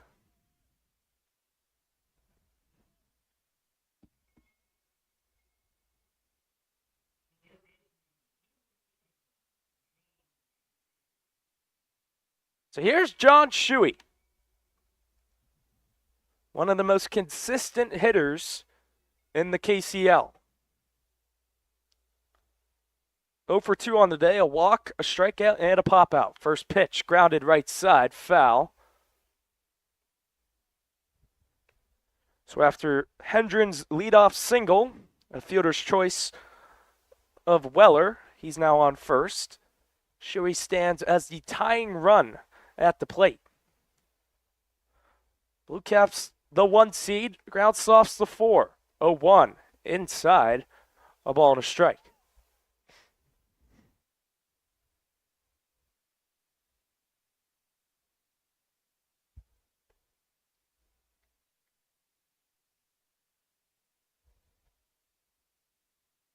One ball, 1 strike. The pitch. That's grounded to the right side. Applegate only played a first. It's made. Shuey is retired. And the Blue Caps down to their final out. Last chance for the Blue Caps is Caleb Royer. He's hitless in this game thus far. 0 for 2. Walked back in the 6th. Scored a run. They need a big hit here to keep the rally going. 5-3 game, 2 gone, bottom of the 7th. First pitch to Royer. Called strike on the outside corner. Of course, this means the Blue Caps will not be eliminated, but it'll make their path a whole of a heck harder. Groundsloss as the 4 seed in this game. As time is called and Graham will go out to talk to his young pitcher, trying to get this right in this high leverage situation.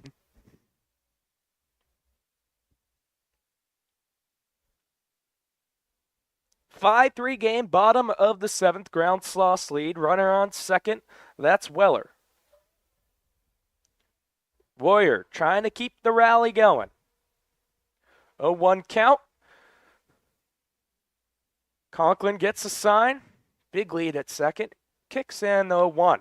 That's a little poke after the left center. That's going to get down for a hit. Rounding third and scoring easily is Weller. A big RBI single from Caleb Royer. It's a one-run game.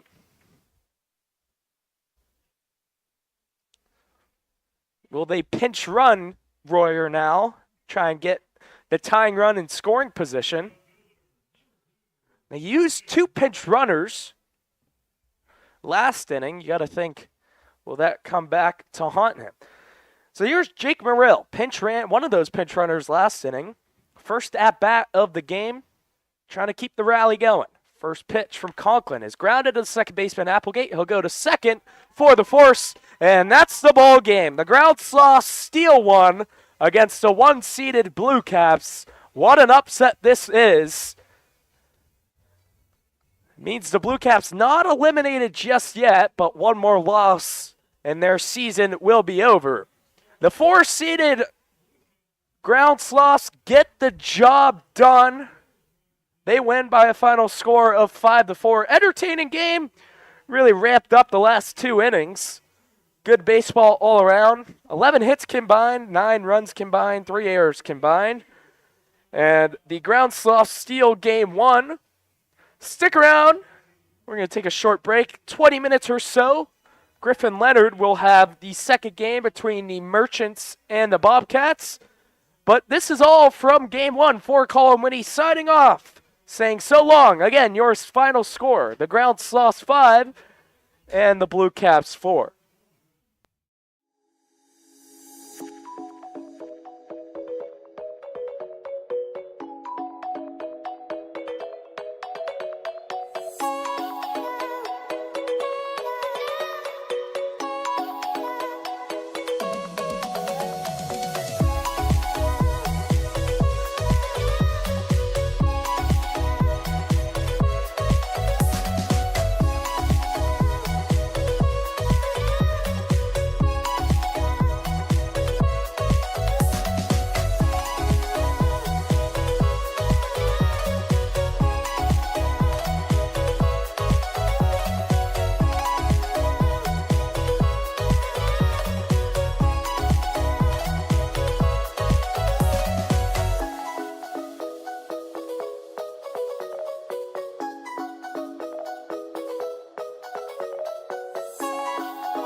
Welcome into the Corn Crib for Game 2 of today's KCL doubleheader.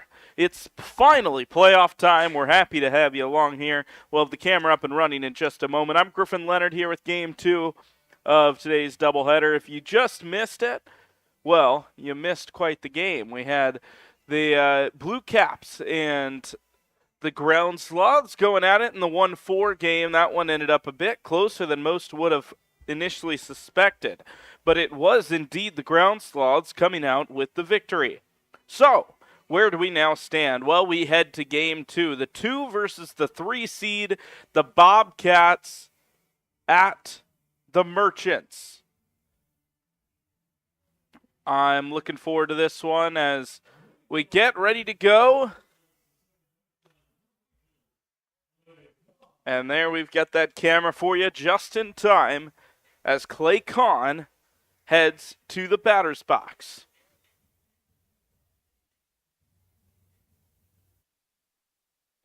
First pitch incoming from the right-hander. And it is fouled off by Kahn. 0-1 the count to Clay Kahn out of Regis University.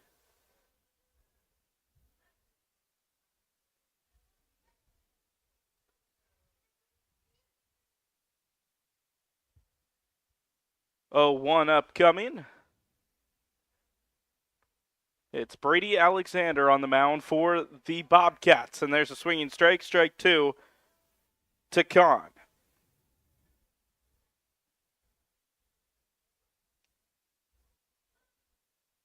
The winner takes on the Ground Sloths in Game 1 tomorrow evening, whereas the loser will play the Blue Caps as that one's fouled off, 0-2. The Blue Caps, and the loser of tonight's game will be in go mode because the loser of that game will be eliminated.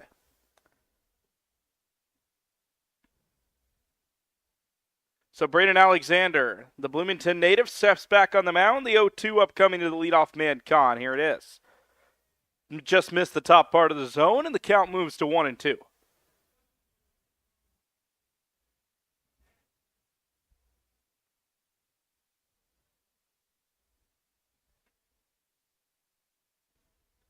Kahn on the season, hitting just .216. The 1-2 is low, and the count is even.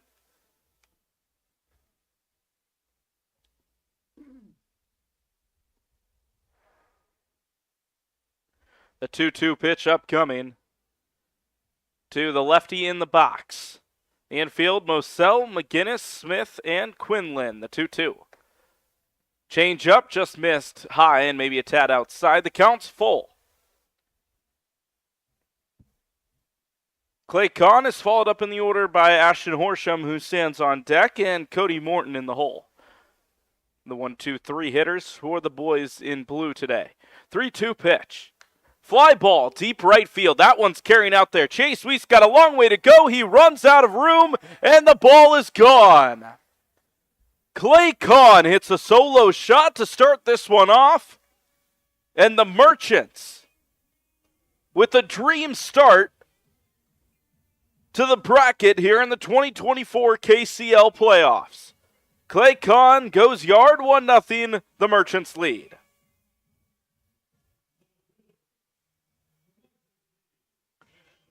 And that ball was cranked about 2/3 of the way up the hill, past the short porch in right field where the corn has begun to grow. 1-0. What a shot from Clay Kahn. In the box trying to follow up that one if he even can is Ashton Horsham. He takes the ball. 1-0 the count to the 2-hole hitter. That was Clay Kahn's first home run of the season, and it could not have come at a better time. The 1-0 on the inside corner. The count is even at 1.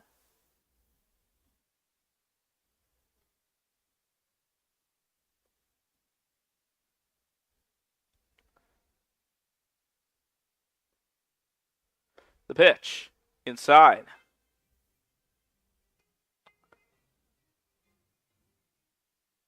Two 2-1 the count. Bases empty after the solo shot. Right on left matchup.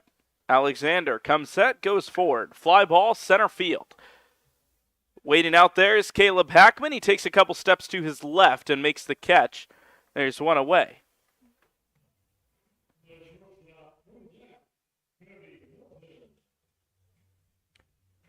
So there's one away now. Cody Morton will be the next up for the Merchants. Morton out of Danville Community College, just up I-74. Home to one of the Corn Belter rivals, the Danville Dans. Might throw in a couple Prospect League updates as this game goes on. His first pitch is in there on the outside corner for a called strike. The Corn Belters have the day off, but a couple of games with Corn Belters playoff implications are ongoing. 0-1 with one away.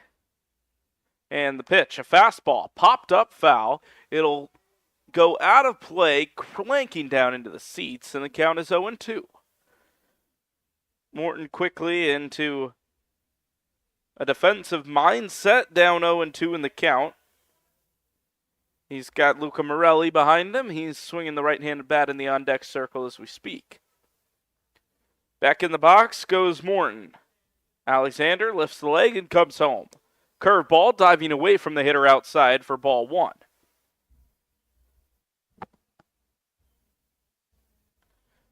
A ball and two strikes with one away. And the defense ready to receive. 1-2.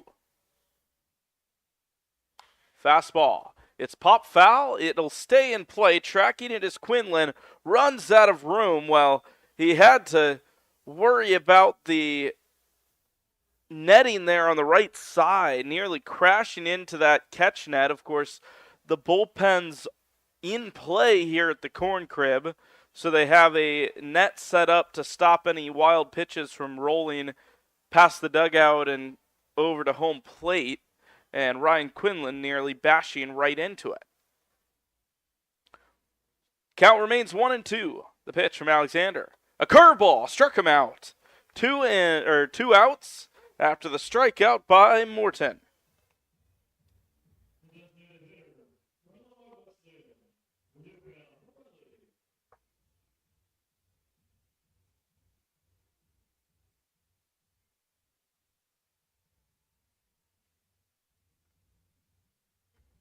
So the base is still empty with two out. And Luca Morelli, sky is high on the first pitch. Shallow right. Chase Weiss chasing, and he makes the catch. So a couple of flyouts, but one stands out. A solo shot by Clay Kahn to thrust the Merchants into the lead. We'll be right back here on the KCL YouTube page.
Welcome back to KCL Baseball. It's the 2024 postseason right here on the Normal Corn Belters and KCL YouTube channel. Griffin Leonard with you for tonight's second game, the Merchants of the Bobcats. Bottom one, if you just are joining us, Clay Kahn with a solo shot to begin the game, and the Merchants lead 1-0. Dylan Nagel pitching his first pitch in there for a called strike to Jackson Smith.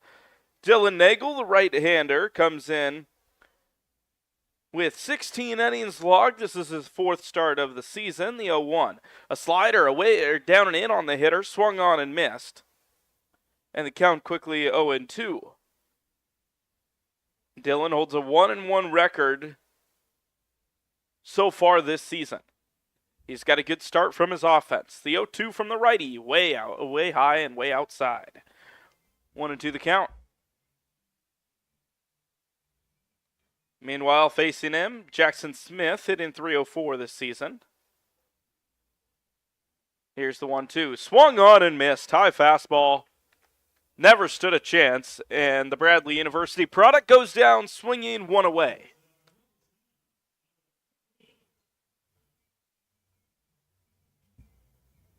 The Merchants looking comfortable early. One away in the bottom of the first. Alec McGinnis, the next to bat.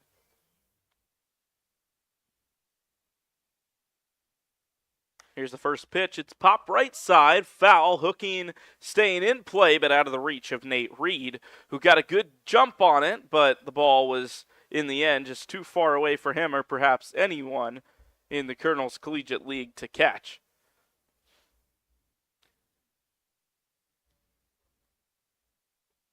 Both Nagel and Brady Alexander, tonight's starting pitchers, dealing out of the windup with no one on, but their windup being in effect just effectively just from the stretch. And here he comes with the 0-1. Fastball at the knees, called strike 0-2. Efficiency key for Nagel, who has, for the most part, avoided walking opposing hitters, just 9 walks in 16 innings on the season. 0-2 the count with one away. The pitch. Off speed, popped into right. It'll stay in fair territory. Company drifts over into the corner to make the catch, and there's 2 down. An easy play in the end for Company, who is positioned in right field, and there are 2 down. Dan Moselle will hit with no one on and 2 away to try to keep this inning going.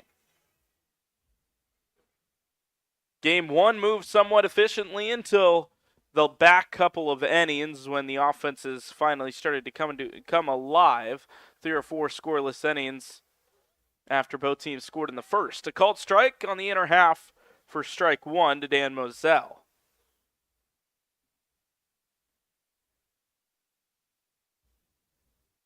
Moselle, an impressive .426 on base percentage, watches that 0-1 slider miss just high.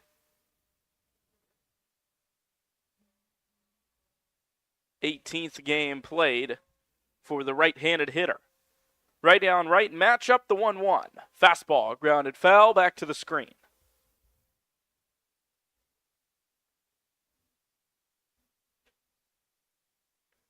So the count 1-2 now to Moselle.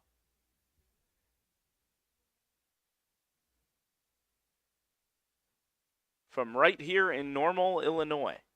The pitch fouled off over the screen and out into the concourse, where it's picked up by a fan who is waiting on his concessions.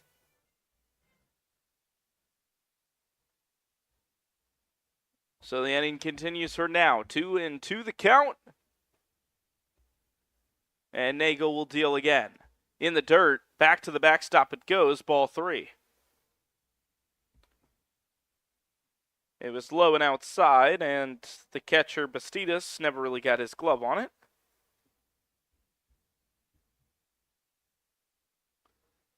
Three balls and 2 strikes. Nagel staring into the shadows to try to pick up on his catcher's sign. Now comes home with the payoff pitch. A curveball in there for a called strike 3. And the side is retired in order. 1, 2, 3, go the Bobcats. We'll head to the second right after this.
Top half of inning number 2 is Daniel Bastidas will lead it off in the 5 spot for the Merchants. Upcoming schedule for baseball here at the Corn Crib, KCL Playoffs tonight, tomorrow, and Saturday. First pitch from Alexander popped up, foul over the screen and out of play. 0-1 the count as it crashes into the seats. We got some KCL Playoffs again tomorrow night, but not before. The Corn Belters take on the Johnstown Mill Rats at 11 a.m. That game can be found on PLTV. Corn Belters back at it again Friday night, the KCL off day, and then the KCL Championship will be Saturday night. The next pitch, ground ball left side. Diving, but can't make the play, is Dan Mazzell, and it's a base hit for Bastidas to start the inning. It was hitting a good spot on the left side, just in between the infielders, and Mazzell with a solid attempt at it, but never really was able to make the play.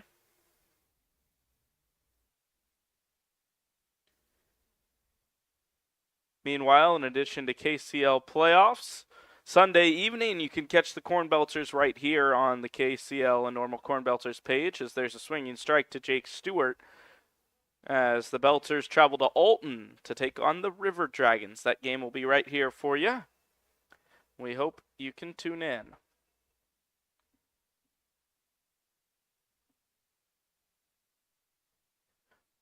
Oh, 1.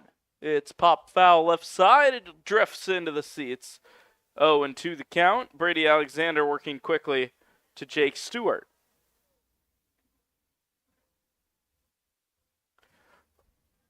Oh, and 2 quickly the count to the Lakeland Community College player. And a quick throw over to first now to try to get Bastidas, but he's back safely standing up. No one out here in the top half of inning number 2. Infield set to turn a couple. Here's the pitch on the outside of the plate, and the count moves to 1-2.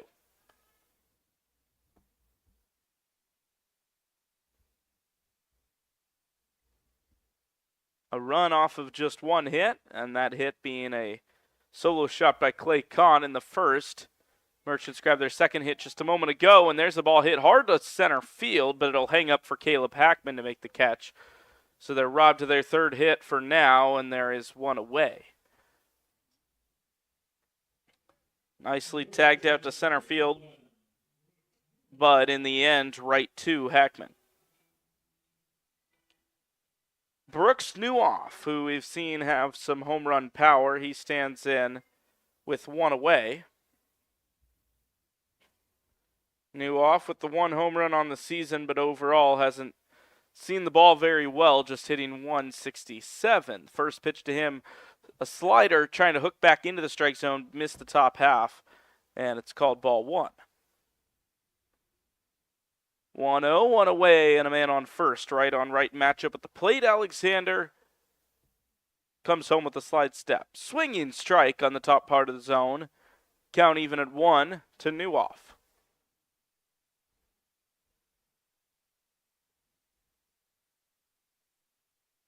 Infield slightly shifted over to the left. Dan Moselle hugging the line a little bit. The 1-1 is fouled off. Count moves to 1-2. As Nate Reed will grab the ball from the on-deck circle, flip it back to our home plate umpire, and a new ball goes into play for Brady. The right-hander getting his sign, checks on first base, now brings the ball set. It comes forward with the 1-2. Diving away from the hitter is that off-speed pitch, but laying off as Newhoff. The count is 2-2.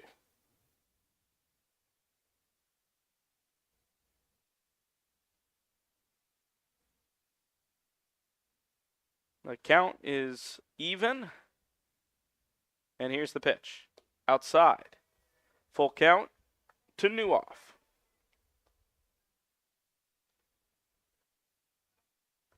Coming up on 8 p.m. local time on this Wednesday night. A very mild Wednesday night. A nice change of pace from the humid summer days we've had as of late, as the 3-2's grounded foul. We'll do it again.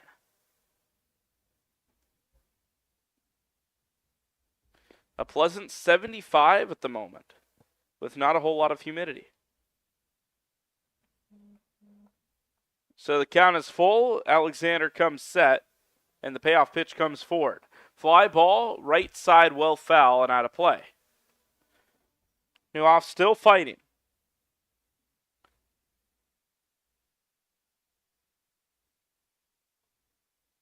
This is a guy who struck out 12 times in the regular season. Trying to avoid number 13, the 3-2. Low, ball 4. So a 1-out walk, and there's 2 on for the Merchants.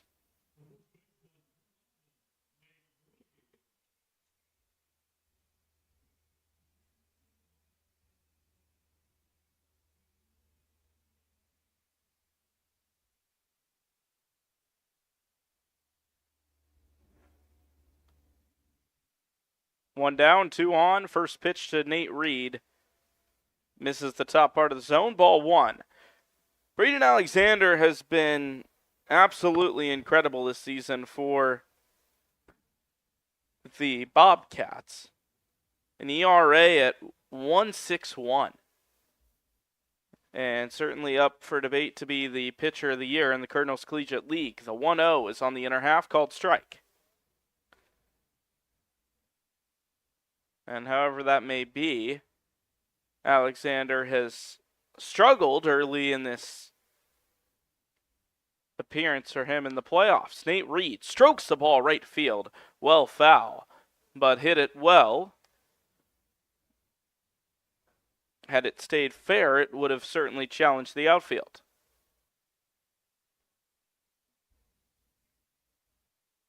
Nate Reed, one of the fan favorites here in the KCL season. He is facing the 1-2. Ground ball, again, chopped foul over to the Bobcats dugout, bouncing back toward the field of play.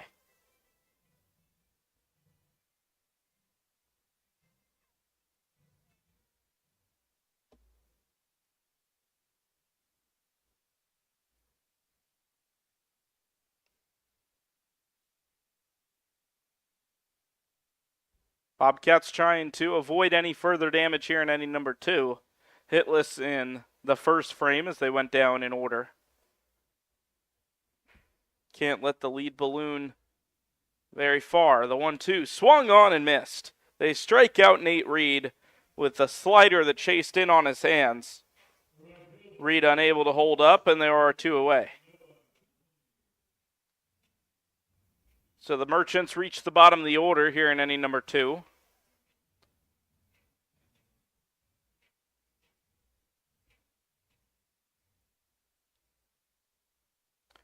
Anytime you can get back to the top of your order before the 3rd means you've been doing a pretty good job on offense.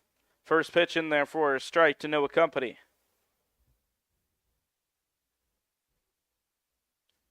Company stares down Alexander, who looks at second and comes forward with the 0-1, and it's inside.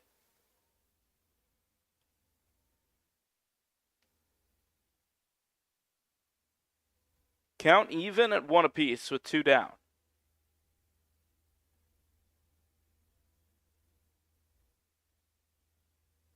Outfield slightly shifted over to the right for the left-handed hitter. The ball is softly grounded to the second baseman. On to first goes Jackson Smith, and the call is out. The Merchants first base coach is appealing, and the head coach comes out as well. They're saying that first baseman came off the bag. They're asking for an appeal, but because the play stretched away from home plate, I don't see how our home plate umpire would have any better look at it than the man who is standing at around second base. We'll at least keep things here until we see about an appeal, but at least from up here, I would say the chances of it getting reversed are next to none. They're still having a conversation about it at the plate. It looks less like an appeal at this point and more maybe even a conversation about something else.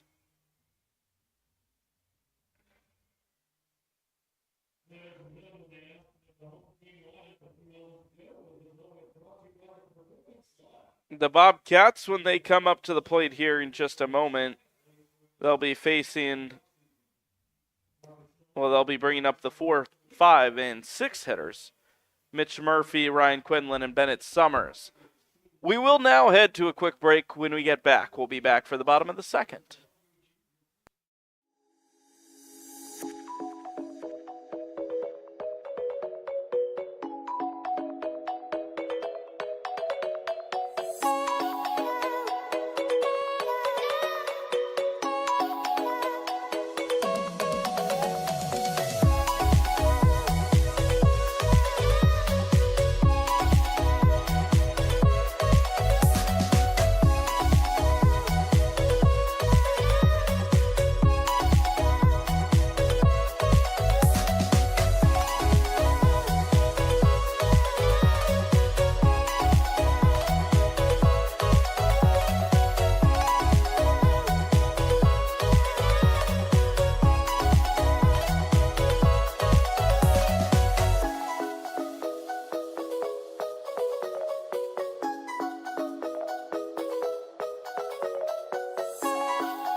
So we head to bottom of the second.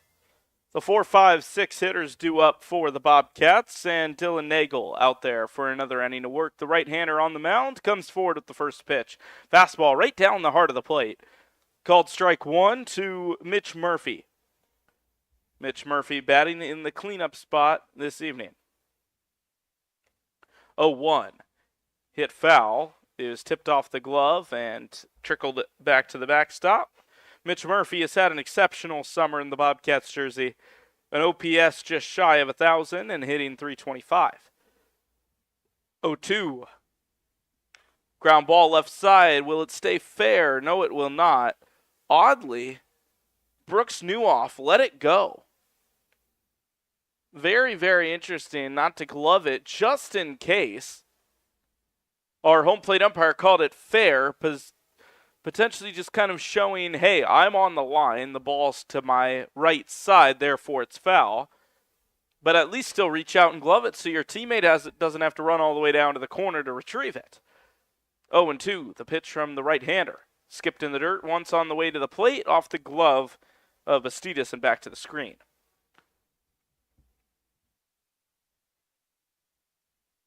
One and two the count. Mitch Murphy playing his collegiate ball at Blackhawk Community College. 1-2. A curveball, same spot where it skipped. Even though it's a turf field, they paint those lines on there before every game. And you could see it kind of skip up off the front of the left-handed batter's box, chalk up some dirt. The 2-2 right on the outside corner. Ring him up, strike three. Got him looking, and there is one away. The Bobcats go down for their first out, and it'll be Ryan Quinlan who takes up his stride to the plate as the Bobcats still look for hit number one against this tough Merchants defense. Nagel cooking so far. The first pitch outside of the plate, ball one.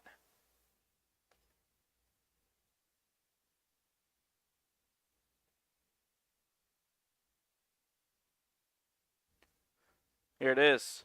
Fouled off left side, slicing out of play.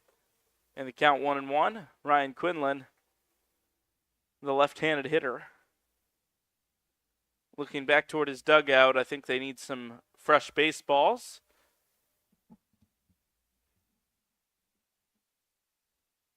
And they have Caleb Hackman who comes out and delivers them. I'd love to see the stats. For a KCL baseball game, they don't reuse the baseballs because I've seen a giant pile of them in the concession stand for when kids bring them in for a concession item, as the 1-1 is off the outside of the plate, 2 balls and a strike. I'd love to know the stats on average. Maybe our analytics department can help me out of how many baseballs we go through in a game. Obviously, the major league totals are astounding. So the 2-1's fouled back to the screen and the count is even. The amount of baseballs they go through in a single major league game is absolutely insane. On average, they use about 100 in 9 innings as the 2-2 is fouled back once again. But I've got to wonder how many get back into circulation as our camera looks like it's gone down. We'll fix that shortly. I don't know. Well, we'll have to get somebody to keep track for tomorrow's playoffs, I guess. 2-2, high of the zone, and the count is full.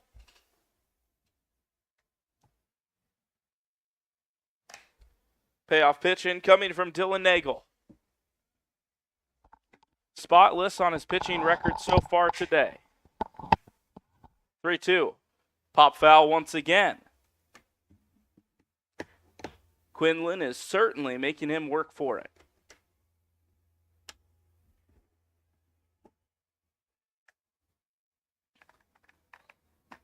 Three and two the count, and another payoff pitch coming. Did he go around? I believe he held up his swing, but the ball hit the bat. The danger of that check swing, sometimes the bat ends up in the way of the ball anyway. So we'll have another 3-2. Nagel, high leg kick and the delivery. Foul ball again. It hooks out of play into the seats, bouncing up into the kids' zone in left field.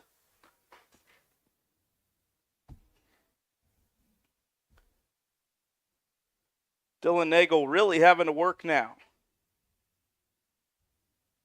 3-2 again from the right-hander. Misses the zone, and after all of that, Ryan Quinlan, the first base runner for the Bobcats with the hard-earned one-out walk.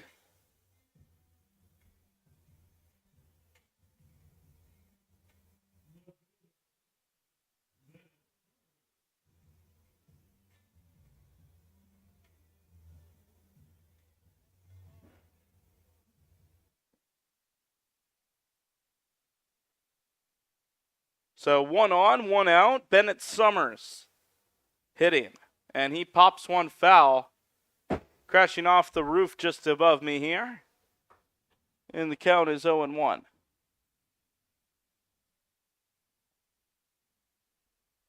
From the stretch, Dylan Nagel will get ready to go here. And here it is. A fastball off the inside of the plate, running in on the batter's box, but Summers withdraws his back leg, and the count is even. 1-1 the count with one away. Corners in, middle infield, ready for a double play opportunity. Ball's hit hard into center field, going back on it, getting over the head of Ashton Horsham. Ball clangs off the wall. Around second is Quinlan. He'll get the wave. They're going to try for an RBI triple, and they've got it. Tie game here in Normal. It was absolutely smashed by Bennett Summers. And this game is tied. Impressive stuff from Summers. So Chase Weiss will bat with one away. Go ahead run on third. He sits on the first pitch. Curveball pops up right side. Nate Reed has room, makes the catch in foul territory, keeping the runner at third and getting in a very important second out.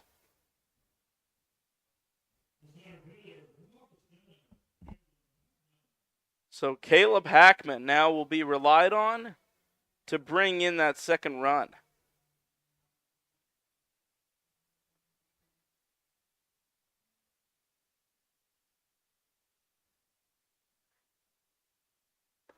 First pitch outside, but called a strike right on that outside corner, and the count's 0-1. Caleb Hackman, the 8-hole hitter for the Bobcats today. 0-1 the count with the man on third. Swung on and missed. 0-2 the count.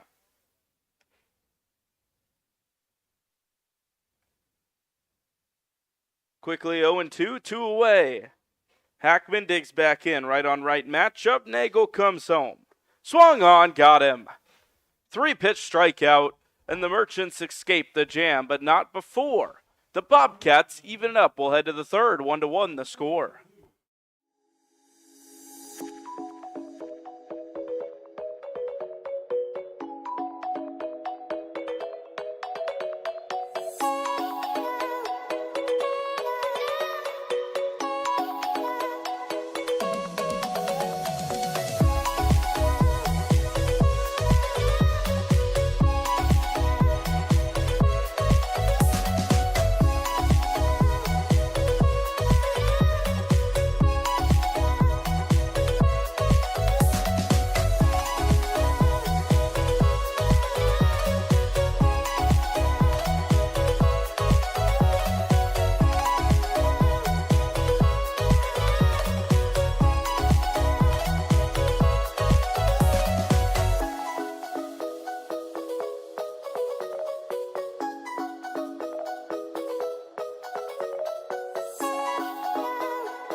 So the third inning begins with the same three that began the game. Clay Kahn will look to repeat what he did in the first as he steps into the left-handed batter's box.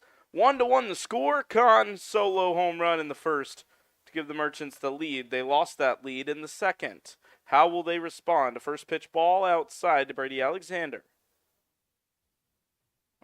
From Braden Alexander.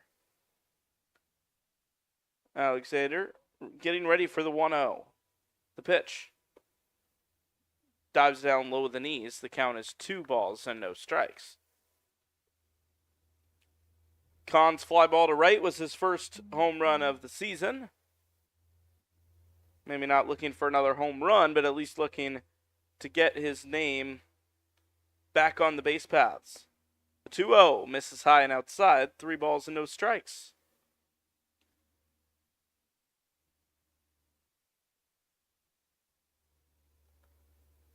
Alexander has fallen behind, trying to claw his way back into it. The 3-0 finds his own with that one. He took a little speed off the fastball and put it on the low and outside corner.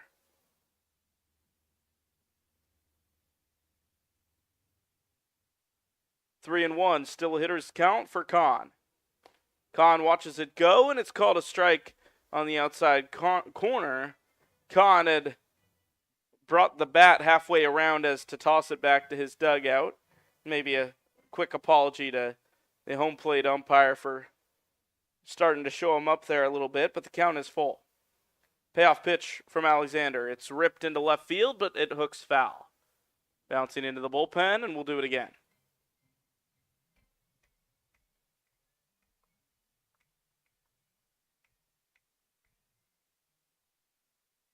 First payoff pitch was a foul ball, and the second one upcoming. Right on left matchup. Kahn in the way back part of the batter's box gets set to receive the pitch. And he takes it, ball 4. A leadoff walk for the Merchants.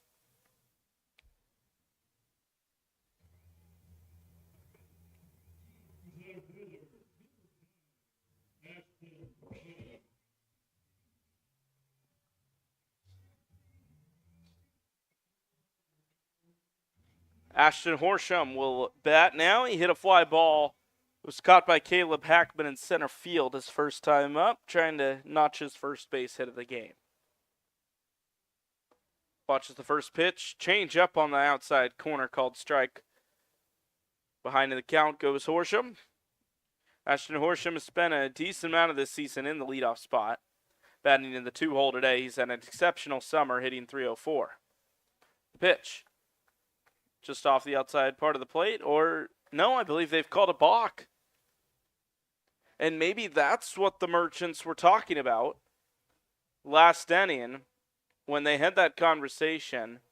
I believe the head coach told the base umpire, hey, make sure that Alexander's coming set out there with runners on base. Here's the 0-1. Ground ball right side. It'll stay fair. It'll allow the runner to move over in Kahn. And Quinlan fields the ball, goes to his own bag, and there's one away.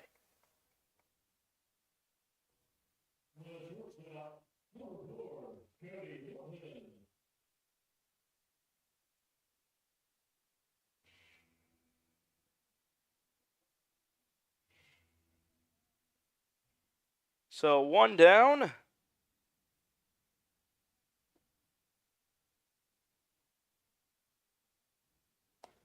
First pitch in there for a strike to Cody Morton. Morton struck out swinging his first time. Steps back in, ready to go. Runner on third, 1 away. The 0-1. Pitch from Alexander. Sat on and drilled to left center. Way out there. Bennett, Summers, and Hackman converging. Summers calls him off and makes the catch, but it'll be well deep enough to bring in a run.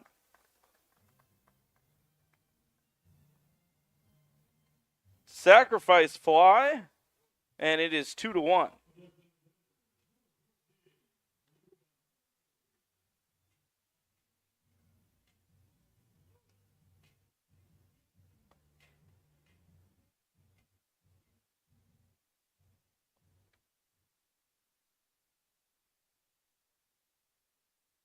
Two away.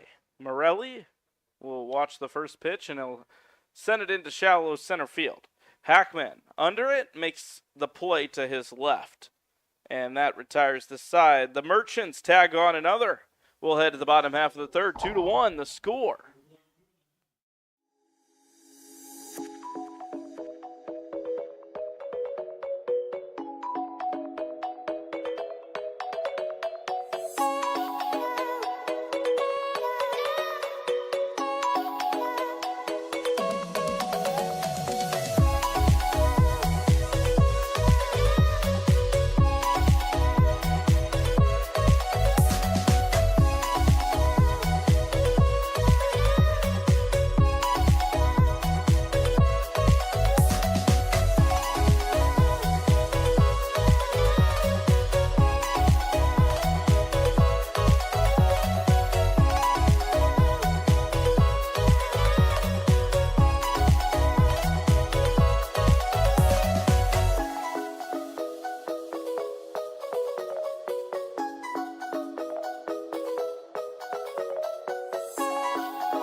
We head to the bottom half of the third as the Merchants lead the Bobcats 2-1 here in the first round of Colonel's Collegiate League playoff action.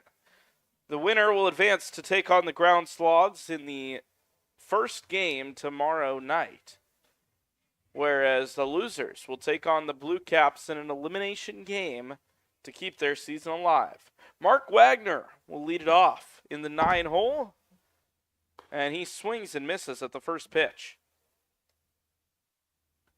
0-1, Dylan Nagel out there for his third inning of work. And he comes forward with the 0-1. It's flied foul out onto the roof, and the count's quickly 0-2.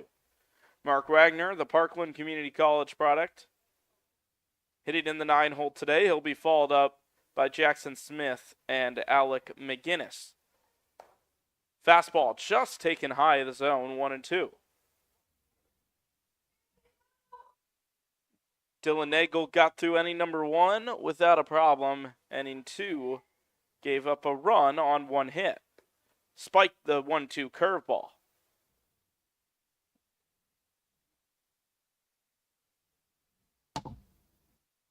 So the count is even. Mark Wagner takes his place back in the right-handed batter's box. Right-handed hitter, right-handed pitcher, and here it is. Just missed the zone inside, and the count is full. Defensive alignment of Jake Stewart, Ashton Horsham, and Noah Company in the outfield. The infield left to right is Newhoff, Morton, Kahn, and Reed.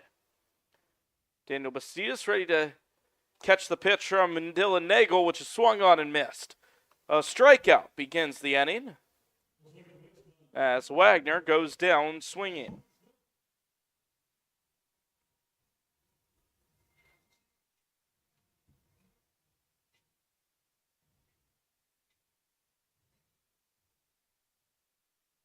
So 2 runs off of 2 hits for the Merchants to this point. 1 run off of 1 hit for the Bobcats. First pitch, outside corner strike to Jackson Smith. Smith struck out swinging his first time. And looks at the 0-1, which is well outside. Count even at 1 with 1 away.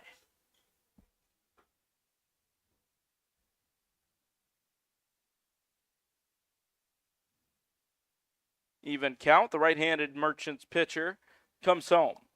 Off speed, broke in toward the plate, but couldn't quite wrap around in there. 2-1 the count now.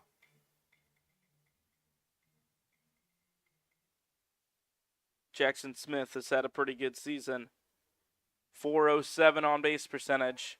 That's why he's in the leadoff spot as he takes a 2-1 curveball in there for a called strike. Trying to avoid another strikeout. 2-2 the count. Nagel deals way high. Tipped off the glove of Bastidas all the way back to the backstop. Actually rolled back into his glove. They'll reuse the ball. And that brings up the amount of baseballs conversation. How many times do they reuse the same ball after a foul ball? How many times do they chuck it back into the dugout, never to be used again? 3-2, and it misses high, ball 4. You wonder, the balls that go into the dugout, do they ever come back out, or do they just replace them with new balls? All important questions, folks. But Jackson Smith takes a 1-out walk. It'll bring up Alec McGinnis.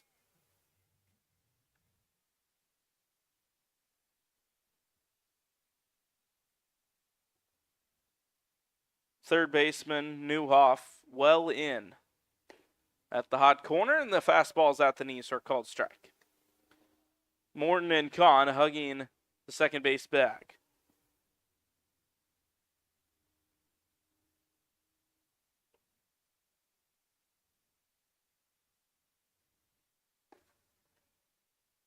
Jackson Smith a threat to go as there's ball 1. 6 stolen bases in the KCL regular season for the leadoff man. 1 ball, 1 strike, 1 away. The pitch. Right there. Right at the heart of the plate. 1-2. McGinnis not taking the bat off his shoulder quite yet. He had a fly ball to right field that was caught by Noah Company in the first inning. 1-2, a spin throw to first to check on Smith, who dives in ahead of it.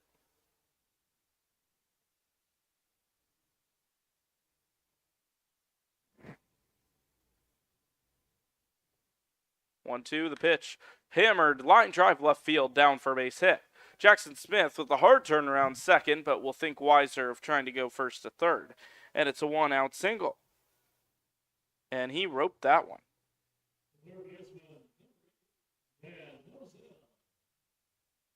Moselle will take the stride of 2 on and 1 out.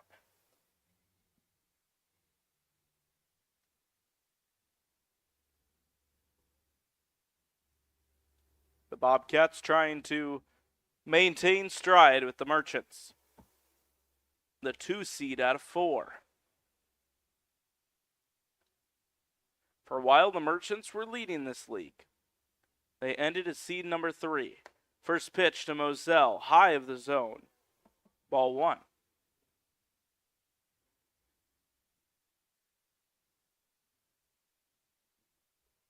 One ball and no strikes. Nagel checks on second, comes home. And the ball's hit to left center field. That's going to get down. Horsham to his right to collect it. He fields it on the backhand. 1 run will score. It'll be a 1-out RBI double. McGinnis up to third, and Moselle slides into second without a throw. This game's tied once again.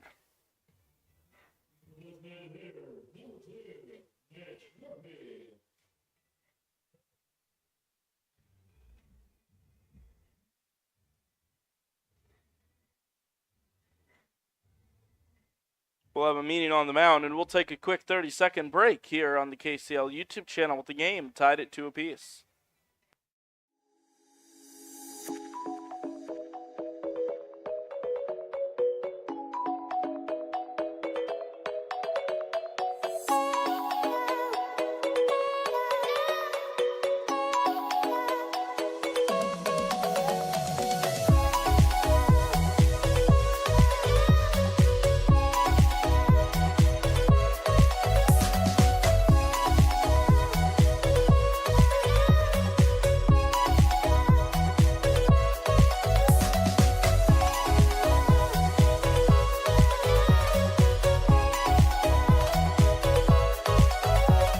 Back here live after the quick mound visit. Runners on second and third, 1 away. First pitch, hit foul off the bat of Mitch Murphy, who was caught looking for a strikeout.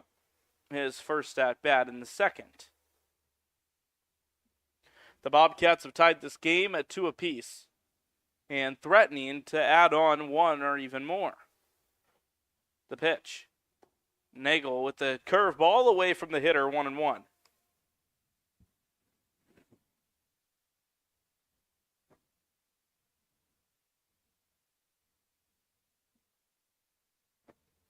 Count even. Here it is.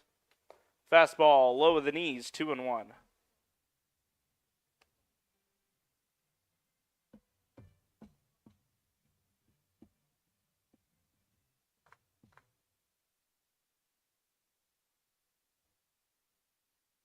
Here it is. Off the inside part of the plate, the 3-1 is now the count. McGinnis on third, Moselle on second base. First base currently unoccupied. The 3-1 pitch. On the outer half of the plate, called strike. It'll keep Mitch Murphy in the batter's box for at least 1 pitch longer.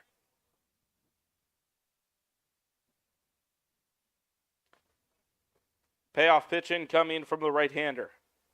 An important one, and here it is. Ground ball left side. Checking on the runner, now coming to first, and Neuhoff makes the play. McGinnis took a long ways off that third base bag and retreated. I think Neuhoff would have had him gunned by a mile had he attempted to go home. So 5-3 for the second out. Runners stay put, and Quinlan, who walked his first time, will now hit in a big spot. First pitch. Just missed the knees with the curveball, and the count's 1-0.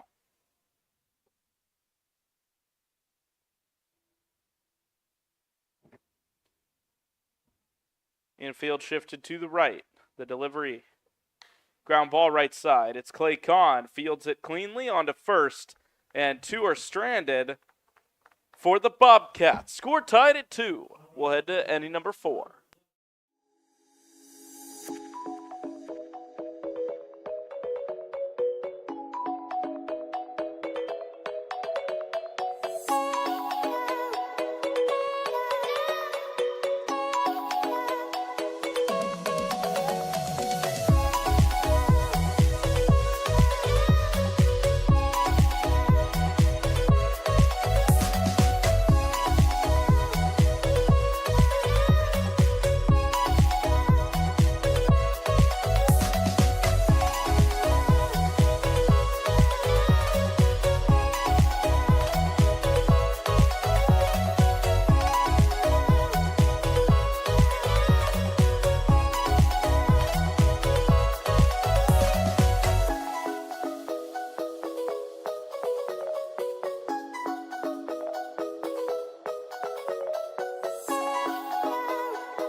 We head to inning number 4. Quick check-in around the Prospect League as the Corn Belters have the day off. But a couple of big games going on in the Corn Belters division. The Johnstown Millrats, who the Corn Belters take on tomorrow morning, lead the Danville Dans in Danville 2-0. Bastidas in the box hits a high fly ball left field. Going way back is Bennett Summers at the track, has room and makes the catch.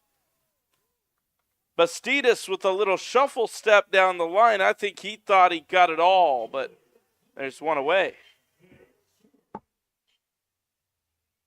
About 3 or 5 feet short of the fence. Further around the league, the Lafayette Aviators and the Du Bois County Bombers are tied at 0-0. But the big one for the Corn Belters, the Cape Catfish and the Rex, as the first pitch to Jake Stewart is fouled back to the screen. Stewart flew out to center last time.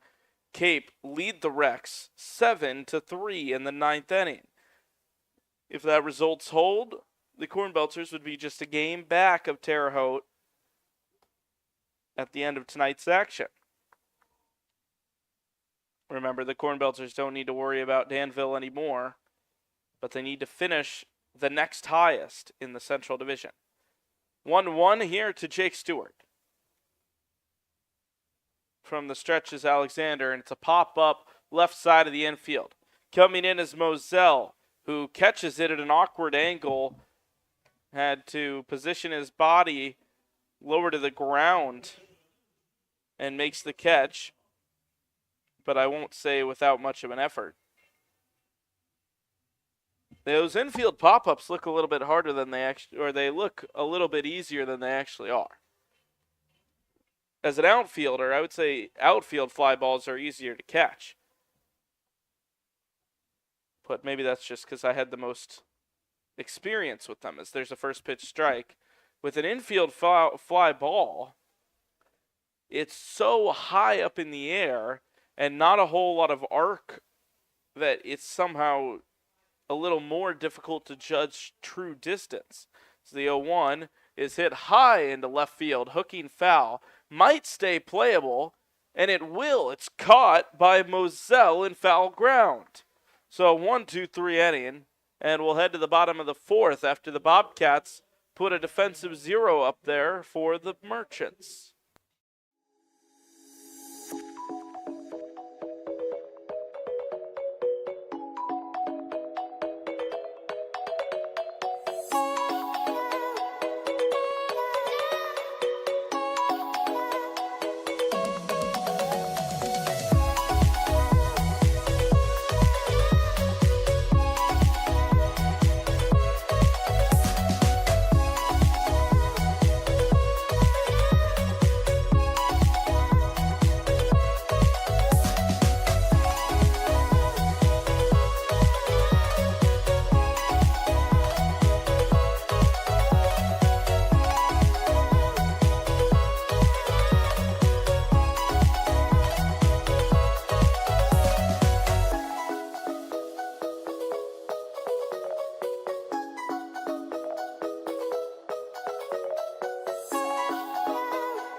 Past the halfway point now here in Normal, Illinois.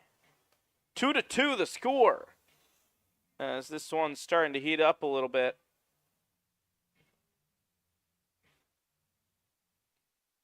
Looking forward to an entertaining conclusion. We head to the bottom of the fourth. Bennett Summers will lead us off. He tripled to center field. Absolutely crushed the ball in his first at-bat. You'll have to excuse me as the first pitch is outside, ball one.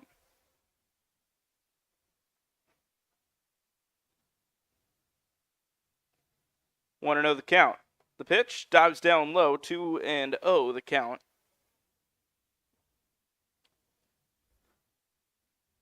Nagel quickly re-engages with the mound. Some action in the Merchants bullpen, but perhaps for next inning.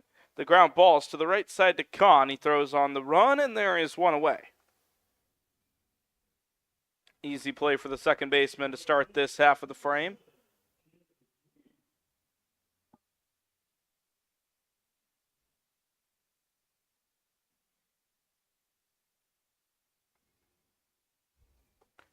Chase Weiss popped out into foul ground his first time. It was checked down by Nate Reed on the right side.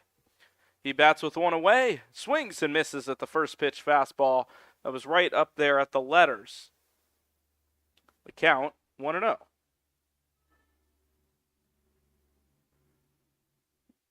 The next pitch, spiked in the dirt, and the count is even at 1.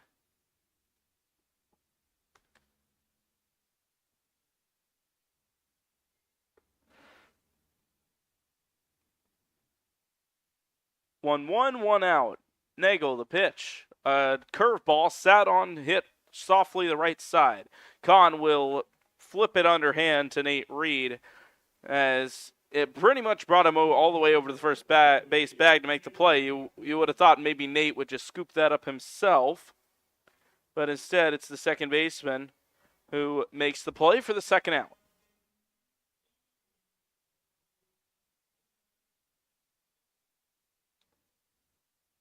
Caleb Hackman now bats a 2 away. First pitch from the right-hander, up and in, hit him. Not the control you'd expect from Dylan Nagel, or I guess the lack thereof.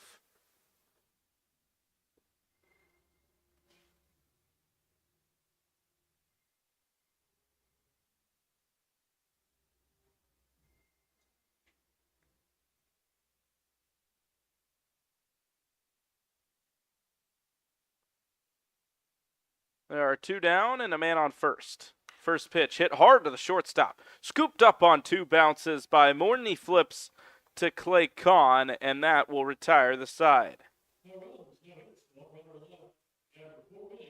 We'll head to the 5th. The score remains tied at 2.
We head to the top half of the 5th.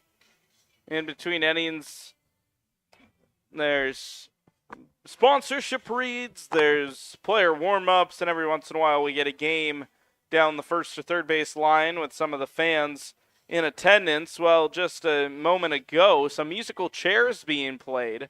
Got down to the final round, and it was a couple of kids. One looked to be maybe 2 or 3 years older than the others. We'll see Nate Reed step into the left-handed batter's box, and often you'll see with the final two musical chairs, one kid pulls the chair away from the other and sits down. Well, that's exactly what the older kid did to the younger kid. It looked like all was lost as the first pitch comes in to Nate Reed. He slashes it to right field, is down for a base hit. Nearly bounced up over the head of Chase Weiss, but he's able to snag it, and Reed reaches with no one on. But the kid was... all hope was lost, right? The big kid won. Well, as the big kid went to sit down, the littler guy just stole it right out from under him and sat down himself, and the crowd lost their minds. It was truly inspiring. Runner on first, nobody out. First pitch, hit hard into center field. Going back on it is Hackman. Backpedaling makes the catch. Oh, that was a scary route to that ground ball. But he made it work, and there is one down.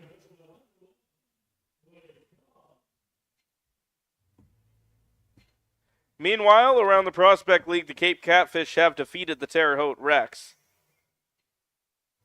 And just like that, the Normal Corn Belters are one game behind the Rex for that second playoff spot.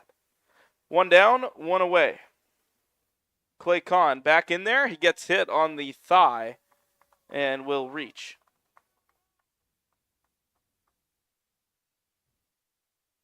Two on, one out.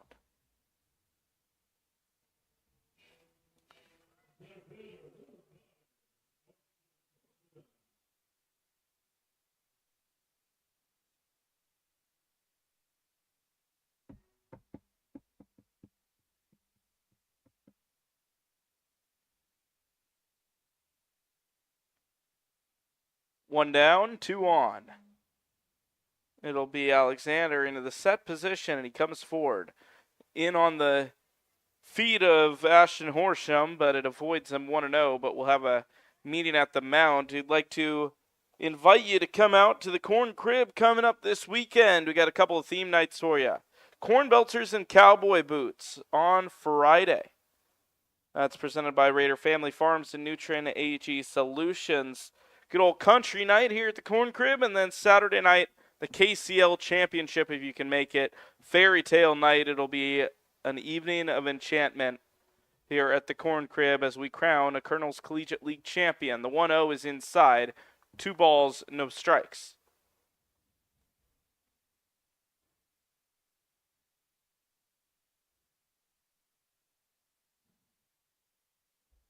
Two balls and no strikes to count. Horsham back into the box. Right on left matchup, and the pitch just misses the knees. 3 balls and no strikes.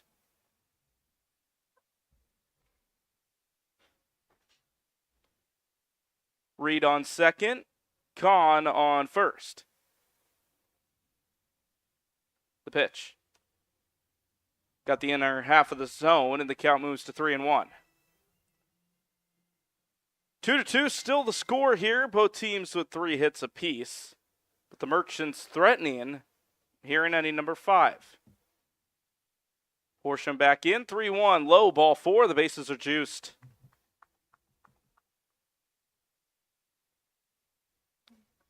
We'll see a mound visit as Braden Alexander will see his coach walk out onto the mound.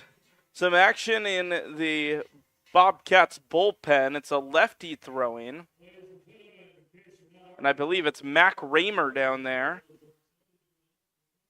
The Blackhawk Community College product throwing down there in the right field bullpen. When we resume, it'll be the 3-hole hitter, Cody Morton. Morton had a sac fly to left center field his last time up. And with a runner on third, he would certainly look for 1 or more ribbies here in the 5th.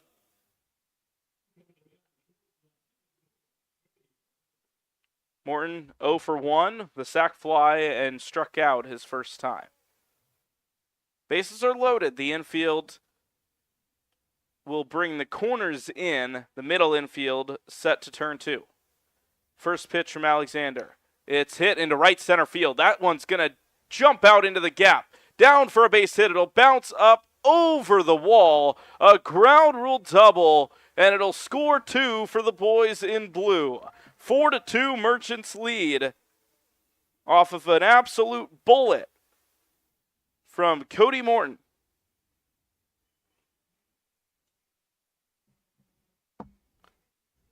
Merchants by 2 here at the Corn Crib, and that was a shot. Hackman and Chase Weiss out in the right side of the outfield. They got on their horses pretty quickly, but I don't think anyone's making that play. 4-2 the score after the 2-run double, and now it'll be a Luca Morelli. A couple of flyouts today, one to right, one to center. Another flyout, depending on the distance, might be good enough for another run. First pitch to him, taken high. It was off speed, never dipped back down into the zone. The infield now in for the Bobcats.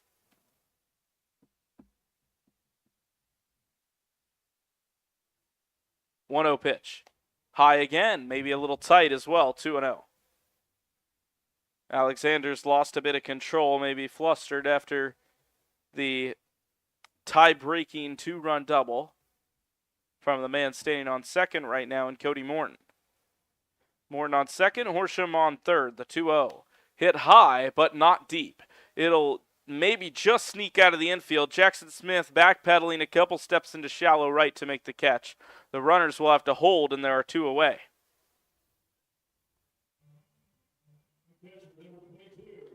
An important second out, keeping any further runs off the scoreboard for the moment. It'll be Bastidas with 2 on and 2 out for the Merchants.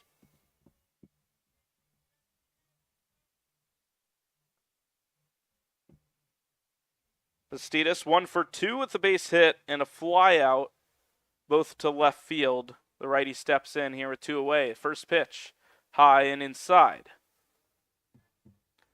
Bastidas playing his collegiate ball right here, actually, attending Heartland Community College just down Rab Road. Dick's back in for the 1-0. Pitch from Alexander. Same spot, 2 balls, no strikes.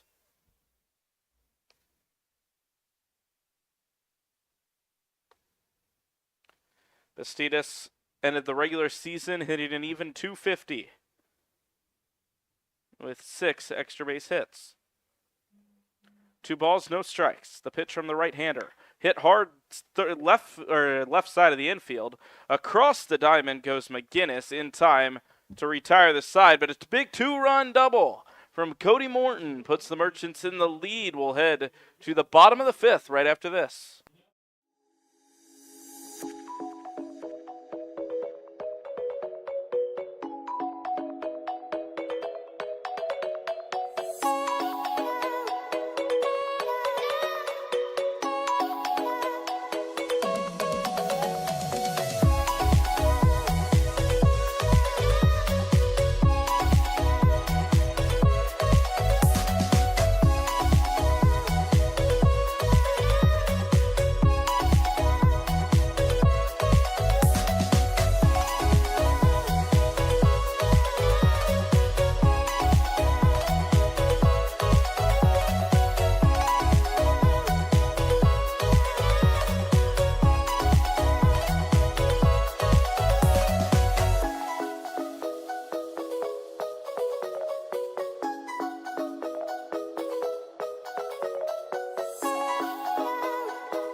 On the other side of the fifth inning stretch here in the KCL postseason, 4-2 Merchants.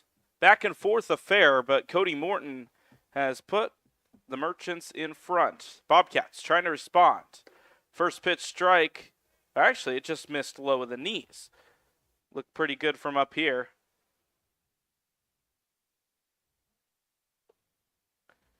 Digging back in, the 1-0. Nagel fires, and it's fouled off just to the right of the Merchants' dugout. It's Mark Wagner in there to bat, his second time at the bats today. Struck out swinging his first. Right on left matchup, Dylan Nagel in there for his fifth inning of work. An impressive outing for the righty today. 1-1, the count's even, and the ball is hit deep into right center field. Going back is Company at the track at the wall. It is gone. All the way it looked like Company had it. And at the very last moment, he turned and watched it tower over the fence. 4-3. It's a solo shot for Wagner. And we've got ourselves a ball game once again. Did not escape by much, but it's 4-3.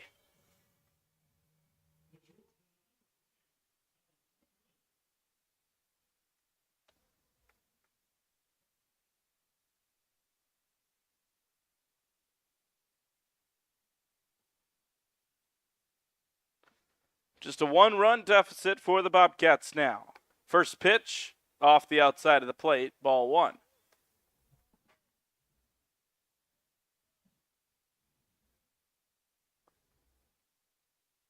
A leadoff solo home run.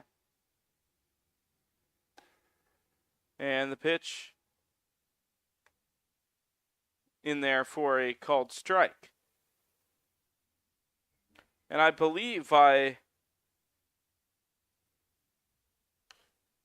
as that one's popped up, I'll have to see what I can do here.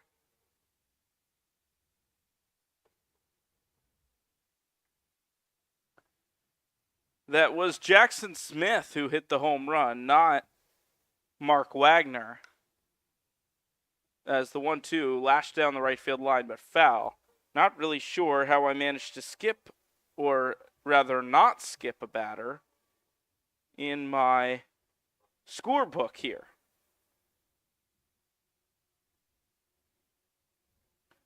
But a 1-2 count to Alec McGinnis. And here it is. Skipped in the dirt on its way to the backstop, 2-2.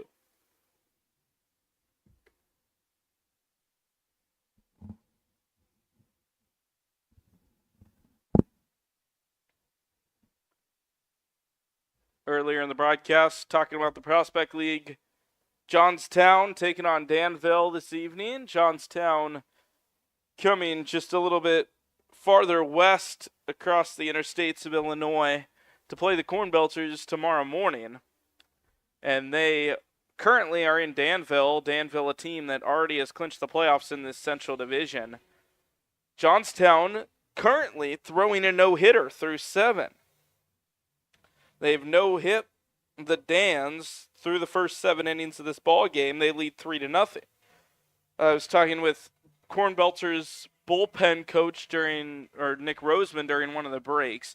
He said that Johnstown were throwing their ace today, and we won't face him over the next 2 days, which is certainly a positive development for the Belters. 2-2. Nagel throws, it's popped up, and it will go foul.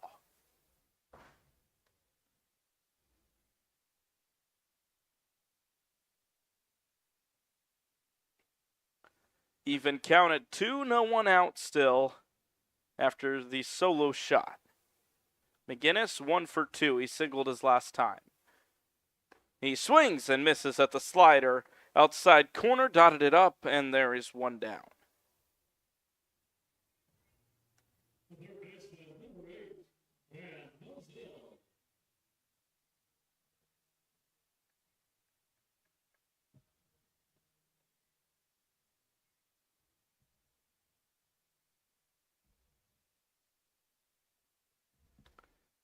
So one away, Dan Moselle, the Augustana product, will bat.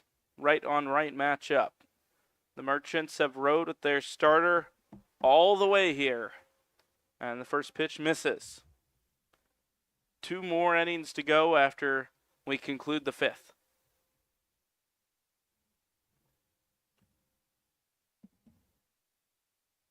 One and 0 the count. Ground ball, left side, backhand stop across the diamond to Nate Reed at first, and there's 2 away. That is a quality play by Brooks Newhoff at the hot corner. Had to time the stab just right to make the backhand play. There's 2 down.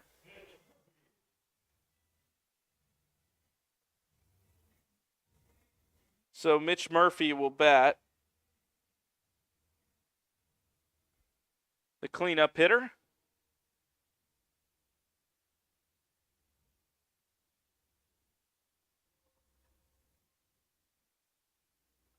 And the pitch is swung on. Foul tipped into the glove, 0-1.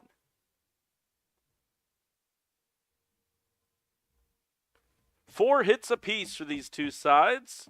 Merchants have been slightly more efficient, 4-3 the ballgame. 0-1. Swung on and missed. Quickly 0-2 to Mitch Murphy batting in the cleanup spot. Already has struck out once today, trying to avoid K number 2. 0-2 the count. Quinlan in the on-deck circle. Here it is. Just high of the letters, 1 ball, 2 strikes.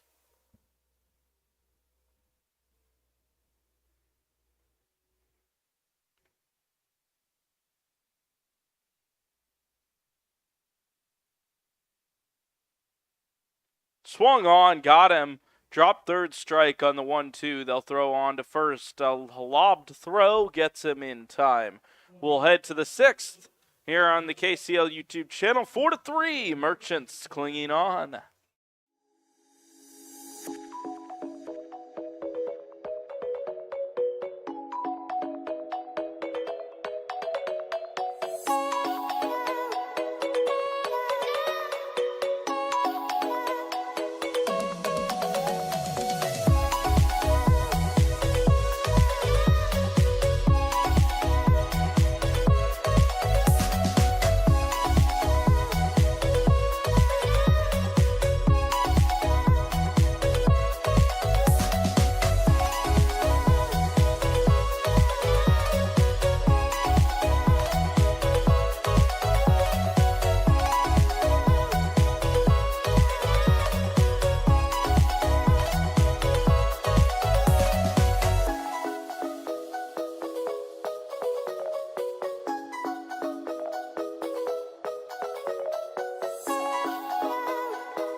Welcome back to inning number 6 here on the KCL YouTube channel. It's Jake Stewart in the box to face the first pitch, which is outside. We have a new man on the mound for the Bobcats, and it is Mac Raymer, as mentioned earlier, pitching in the bullpen, trying to get himself hot out there on the mound for inning number 6. The 1-0 is low. Going to get that camera up and working for you. Problem with these double headers is the games go so long, our camera starts dying on us. 2-0. Inside, but called a strike. Got him right on the corner. We've got 2 batteries for this camera. They both last a couple of hours, but they need to be charged up, obviously. A lobbed hit on 2-1 out to shallow center. Oh, but it's the second baseman coming over to claim it. The range from Jackson Smith at second base, impressive.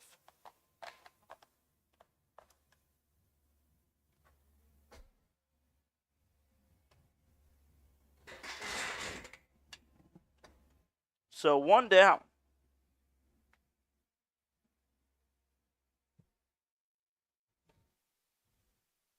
And first pitch ball outside to Brooks Newhoff. Newhoff, the third baseman today.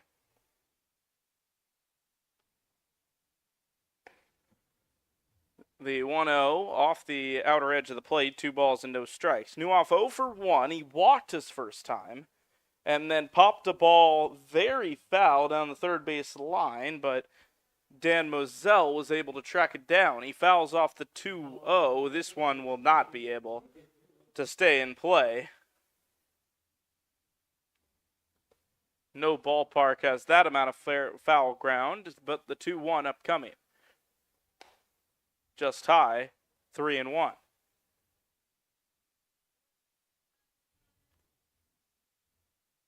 So Mac Raymer, the El Paso, Illinois native, deals the 3-1, and it's hit into left center field. That one's hooking into the gap. No one's going to get there, and it's down off the wall. That'll be a stand-up double, a turnaround to third, but he'll retreat back. Newhoff with a 1-out double for the Merchants, who try to add a little bit of insurance on in inning number 6. That'll bring up Nate Reed, the left-hander. Singled to right his last time up. Much to the glee of our Merchants faithful here at the Corn Crib.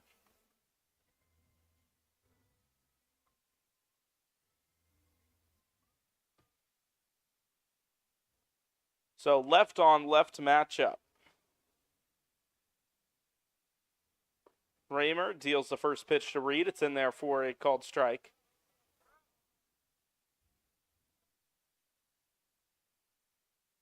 Raymer out there for his 8th appearance of the season. He started 4 games for the Bobcats. Ground ball left side. Fielded coming in by McGinnis. He rifles it over to first in time to get Reed, who is hustling down the line. 2 down. The runner stays at second base in Newhoff, and we will move on down the order. We'll see Noah Company, who flew out to center field his last time. The lanky left-hander looking to drive in a run. He's got a man in scoring position. 2 away. Another left on left, and the pitch comes home from Raymer off the outside edge of the plate. 1-0. A very late swing from Company, but just a practice swing. I did see that get called a strike one time, and I think about everyone on one side of the field lost their mind. 1-0, soft ground ball. That's going to be trouble for the defense, and they're not going to get anyone. Oh, miscommunication, a lack of commitment. Quinlan waited until the very last moment at first base to go and get that ball. By then, Raymer didn't have enough time to cover the first base bag, and everyone was safe.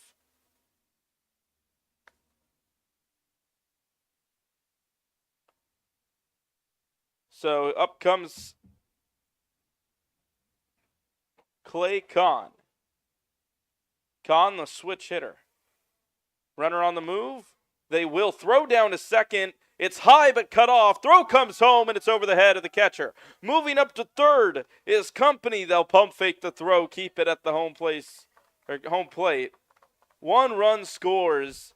They had the cut play to try to rifle him at home if Newhoff went for the plate, but the throw was high.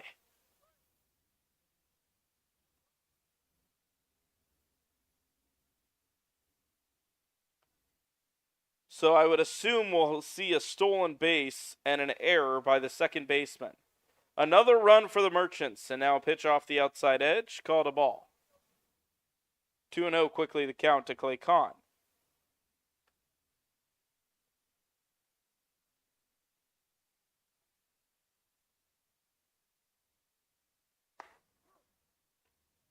A strike on the pitch, 2-1. 5-3 now the score. Bobcats trying to avoid dropping this first round game to the Merchants. Orange on sky, blue the pitch outside.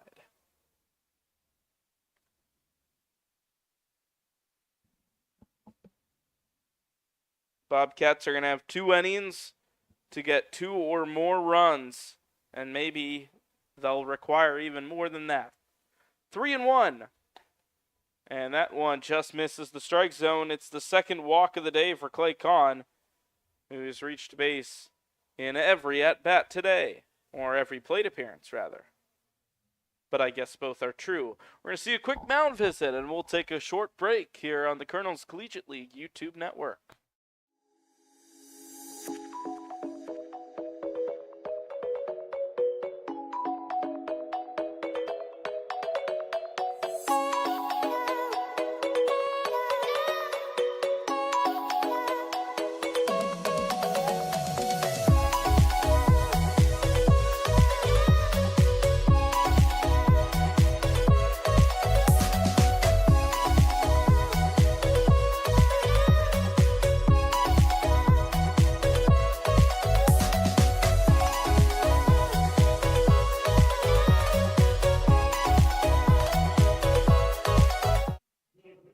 Back here live for the conclusion of the top of the 6th. Ashton Horsham, the left-handed hitter, in a big spot with 2 out and runners on the corners. His Merchants lead by 2. Throw over to first to make sure there's no funny business from Clay Kahn, who I expect might be running once Mac Raymer goes to the plate. He goes home, and the pitch is high, ball 1. Clay Kahn was shuffling back to the bag, perhaps thought it was going to be another pickoff. Want to know the count.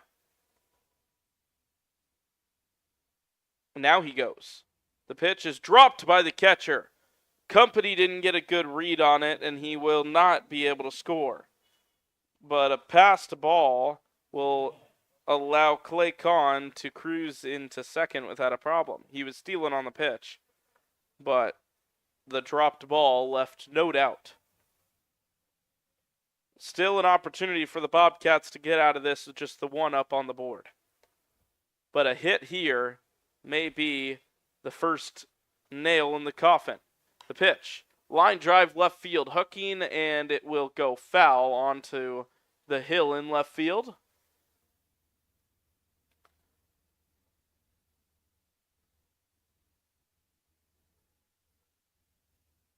Two and one the count. Left on left, the pitch. Oh, and that's a beautiful spot on the outside corner. 2-2 the count with 2 outs.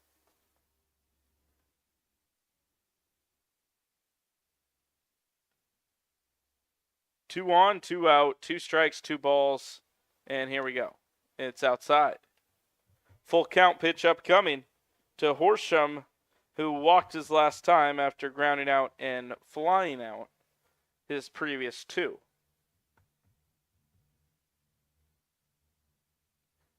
Payoff pitch incoming. It's a big one from Mac Raymer, the lefty. What will he dial up? Brings the leg up and comes forward. The pitch is fouled off. We will redo it.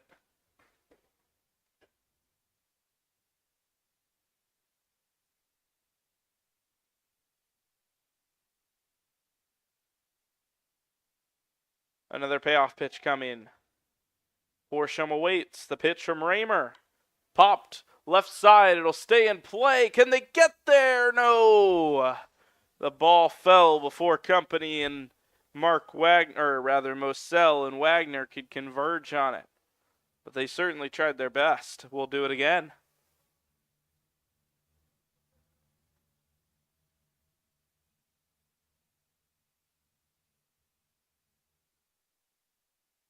When will it end?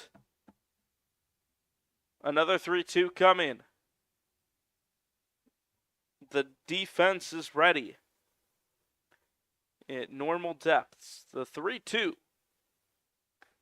Top of the zone, just high. Ball 4.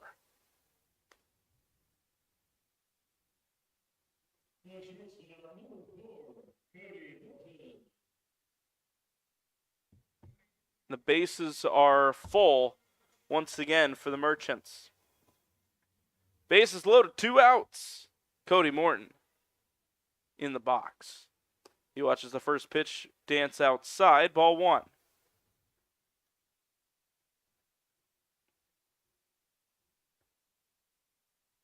Want to know the count? Left on right matchup, the platoon advantage for the shortstop. And a fake throw down to first as the pitch missed, or it may have tagged the strike zone. I believe it was a called strike. Morton certainly didn't like it, and the count is even at 1. Company on third, Kahn at second, Horsham about 12 feet off the first base back. Count even at 1, and here it is. Just missed the inside corner, 2-1 the count.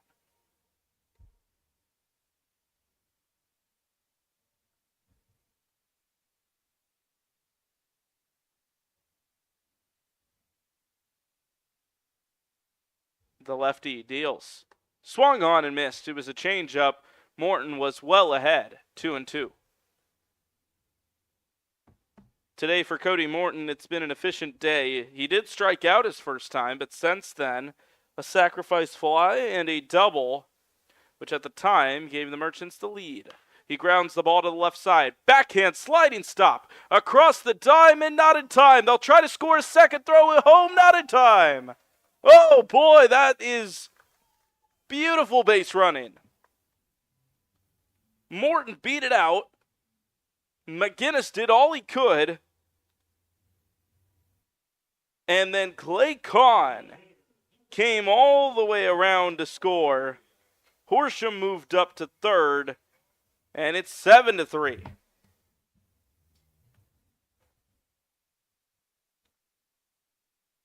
So Luca Morelli will be the next to try to get some more insurance. The pitch misses just high of the zone.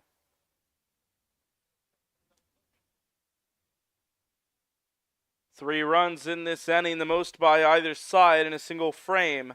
The Merchants have exploded for 5 in the last 2 innings. Runner on the move. They'll try for the plate. Throw is not in time, and another run comes across. That's a frustrating one because Horsham was halfway down to home plate by the time that ball was released. If Wagner had just kept that ball in his glove, it would have been an opportunity for a rundown. Instead, stolen base and a run scored.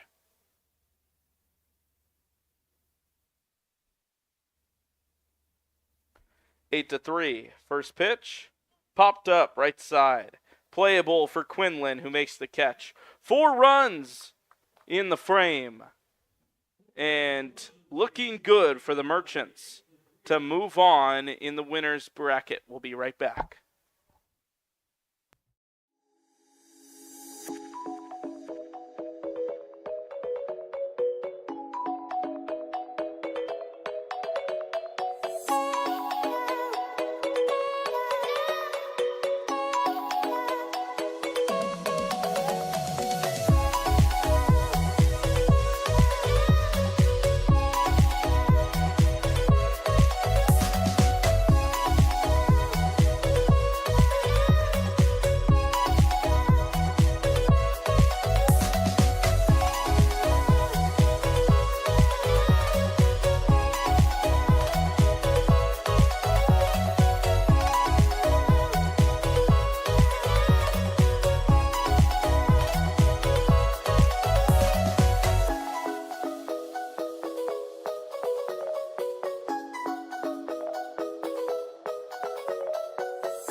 We'll see the 5, 6, 7 hitters for the Bobcats in inning number 6. The Merchants with a couple of big runs. Caleb Diver is in to pitch for the Merchants. Nagel's day is done, and what a day it was. First pitch coming up to the lefty, Quinlan. From the windup, Diver misses outside.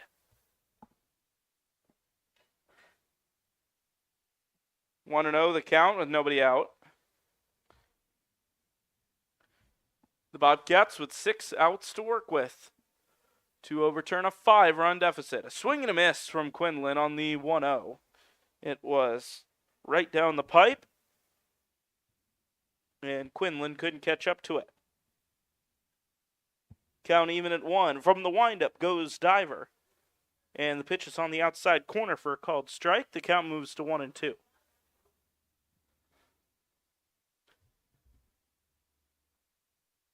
No one out here for the Bobcats. The leadoff man fouls the ball back off the catcher's glove and over, bouncing off the backstop.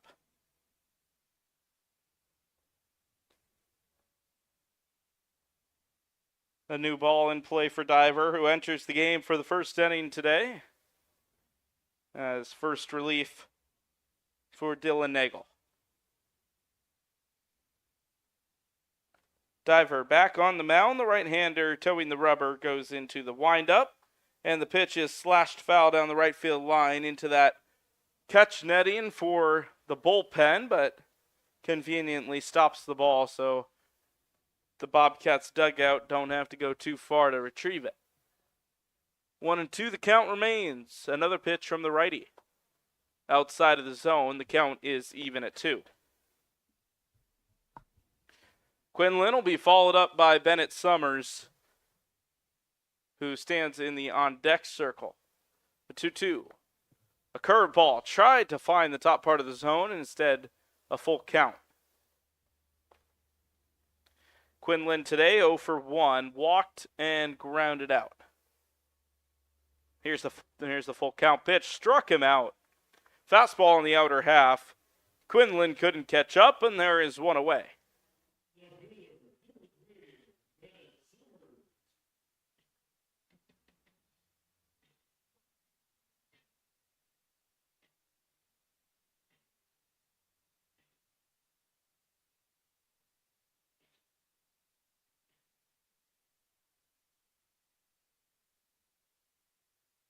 Summers, the Heartland Community College product, batting with 1 down.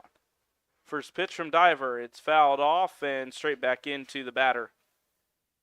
0-1 the count.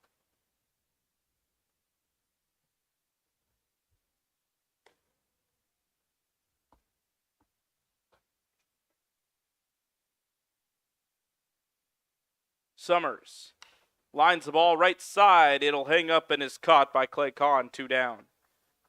He didn't really get the hips into it, kind of just threw the hands out at that one. Somewhat solidly hit to the second base side, but Kahn able to catch it with a step or 2 in.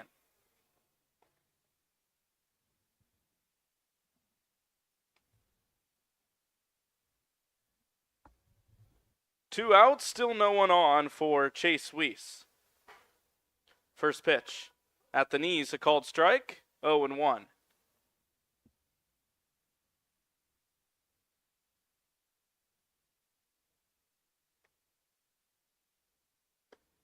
And a swinging strike, 0-2 now the count.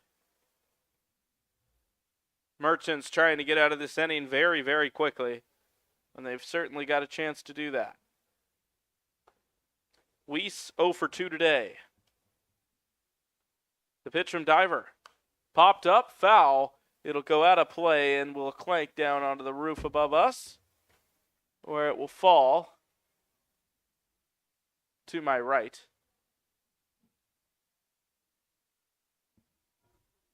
Count remains 0-2, a new ball into play.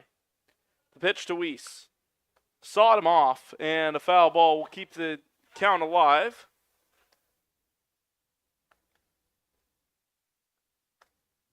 Diver will dig back in. Palms the rosin bag.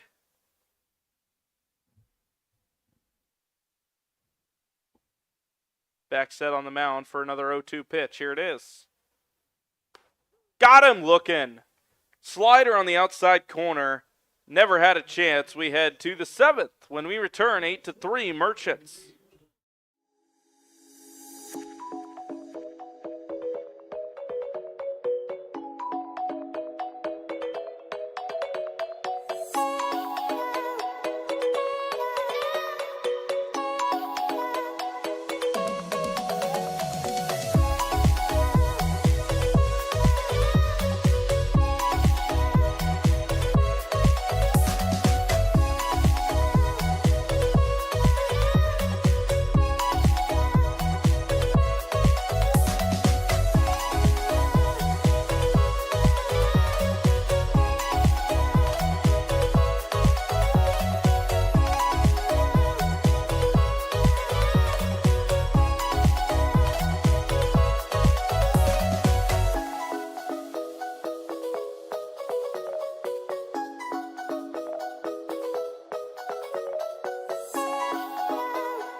We arrive at inning number 7. The Merchants lead by 5.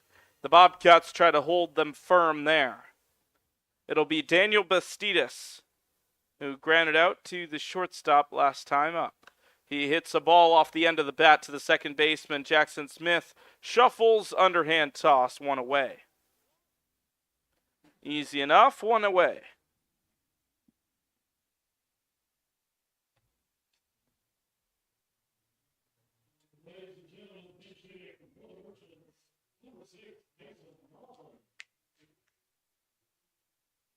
So Mason Nauman will pinch hit.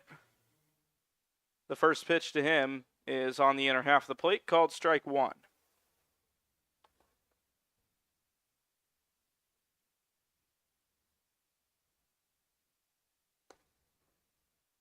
Pitch low. Evens the count at 1 apiece. 1-1, and here it is. It's called a strike on the outside corner. Ahead in the count again goes the pitcher.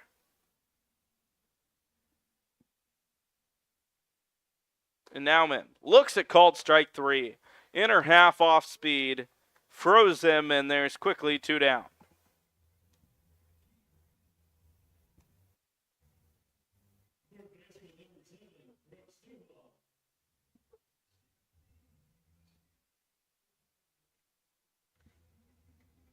So here we go. Brooks Newhoff, 2 away. Doubled his last time after previously being hitless. He takes a strike to begin his at-bat. Out there for his second inning of work, it's Mac Raymer.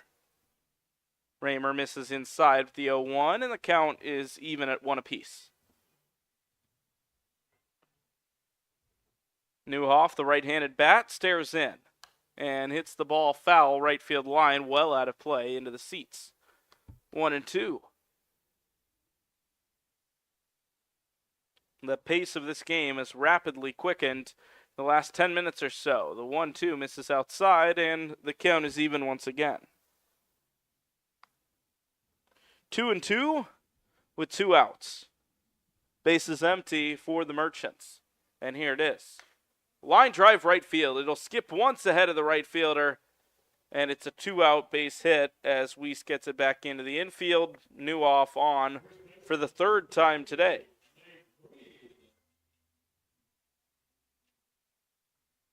It'll bring up Nate Reed. Nate Reed grounded out to the shortstop opposite field. The lefty back in there for his 4th at bat. 2 outs. First pitch to Reed at the letters for a called strike. Bobcats are staring down a 5-run deficit. The 0-1 upcoming. Slide step, ground ball left side. It'll be fielded by the shortstop. Ate him up a little bit, dropped the ball, and there's no play. Reed will reach. We'll see if that's an error or a hit. It was certainly not an easy play, but you would feel that if fielded cleanly by McGinnis, they would have had time to throw him out. It will be an error on the shortstop.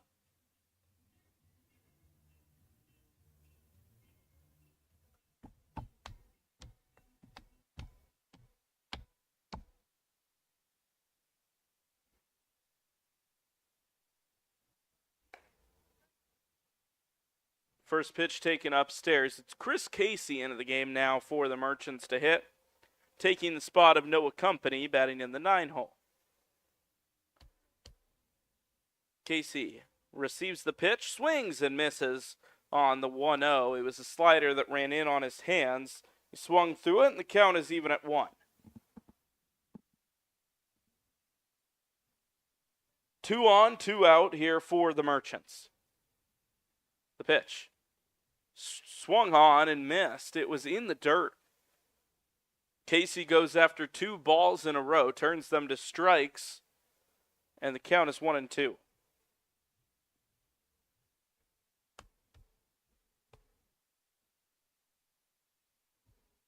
A strike away from getting out of it. New off on second, Reed on first. Raymer gives him a look and comes home. Swings and misses. A strikeout to end it. We'll head to the bottom of the 7th, where the Bobcats have some work to do.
So we arrived to the bottom half of the 7th.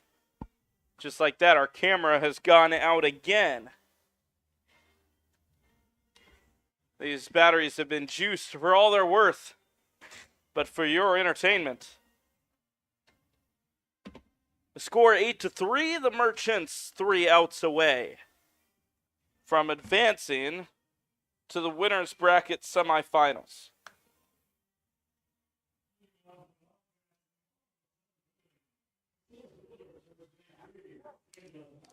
It'll be Caleb Hackman to lead this thing off. And he is 0 for 2. A quick meeting at the mound before we can get there.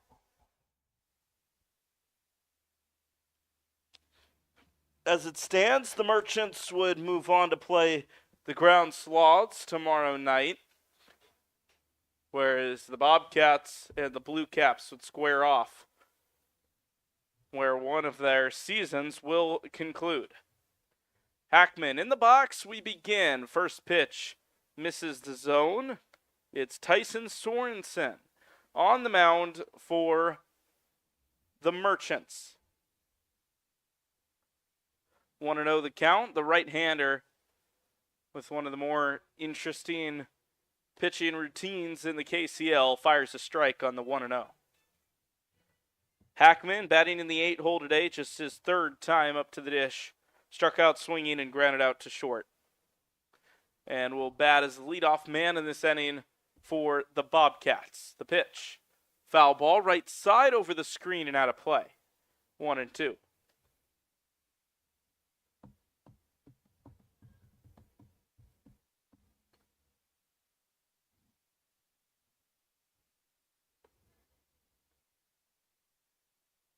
One ball and two strikes. Sorensen stares him down, fires, skips it in the dirt on the way into the plate. It smashes off Bastidas and back to the backstop. The count is even at 2. Hackman will be followed up by Mark Wagner and Jackson Smith. 2-2 pitch. Ground ball, left side, just foul.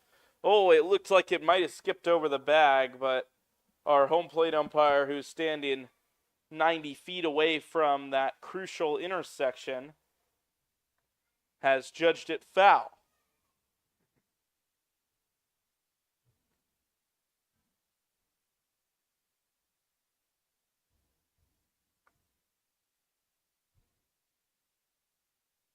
Two. Sorensen trying to retire the first batter, throws a curveball that tails away outside.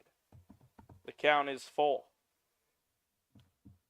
Hackman trying to reach base for the first time today and kickstart a potential Bobcat rally. Pitch. Line drive center field. That'll get down in front of the center fielder. Horsham, and it's a leadoff single. Bobcats are rolling to start the inning. We got a long ways to go, though. So Mark Wagner will hit with nobody out and a man on.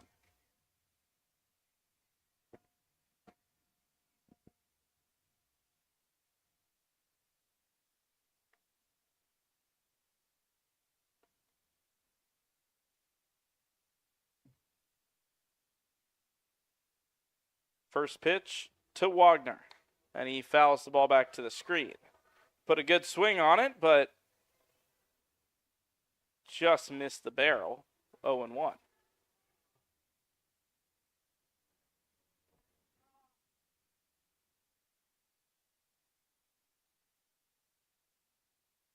Sorensen gives a look down to Hackman, brings the ball set, comes forward. Fastball. Just missed the knees. It looked good, but didn't quite get the call, and the count is even at 1.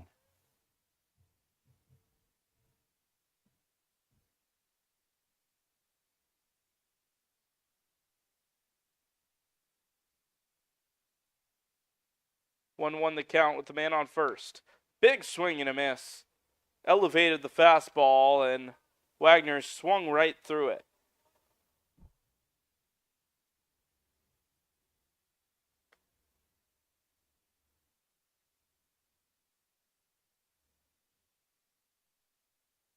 A ball and 2 strikes. Infield set to turn 2. The pitch is fouled off to the right side out of play.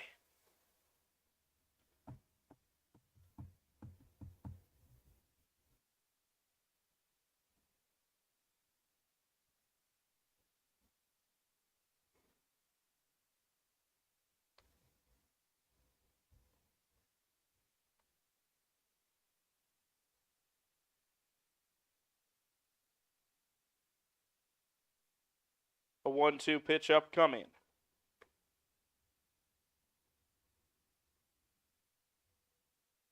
Sorensen comes forward, misses outside. The count 2-2. We keep this thing rolling.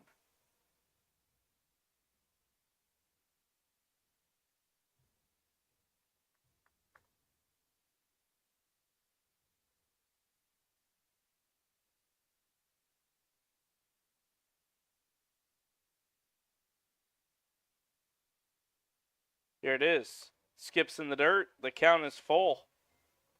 We've gone the distance to the 9-hole Wagner.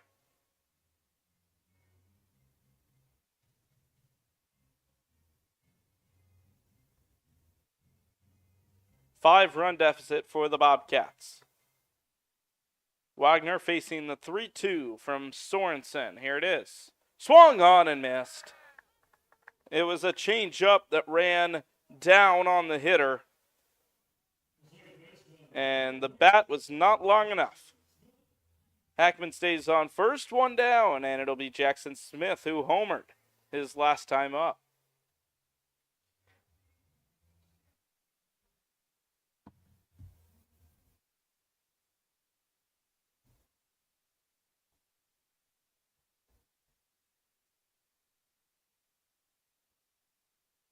First pitch fouled off high and out of play off the bat of Jackson Smith, who's 1 for 2 with a home run.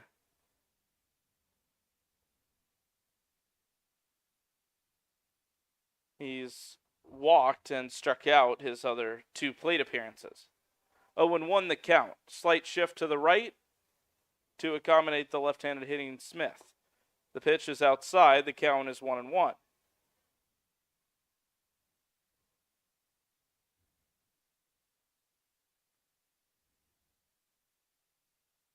Hackman leads off of first, and the Bobcats' number 23 is held on by Nate Reed. The Merchants' number 23. The pitch, low of the knees. It skipped once right into the glove of Bastidas. The count is 2-1.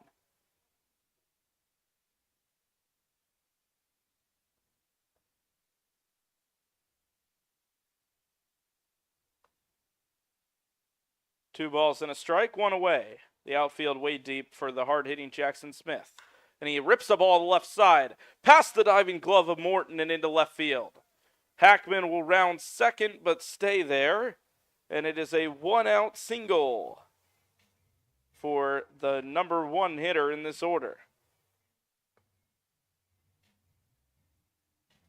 So we roll on. Alec McGinnis, 1 for 3 today. He'll hit next for the boys in orange.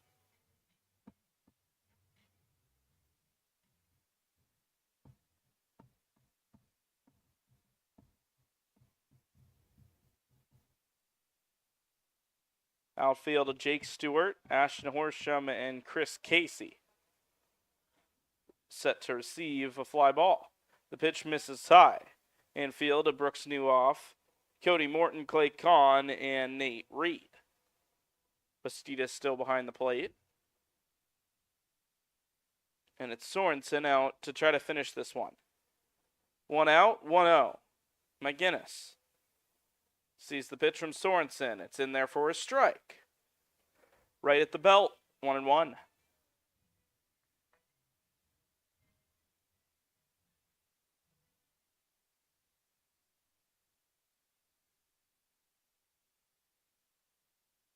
Sorensen comes set.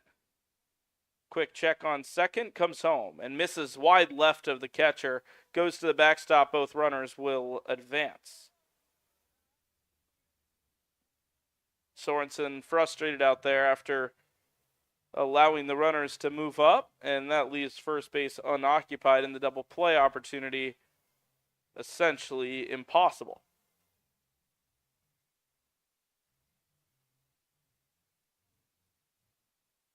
Two balls, one strike.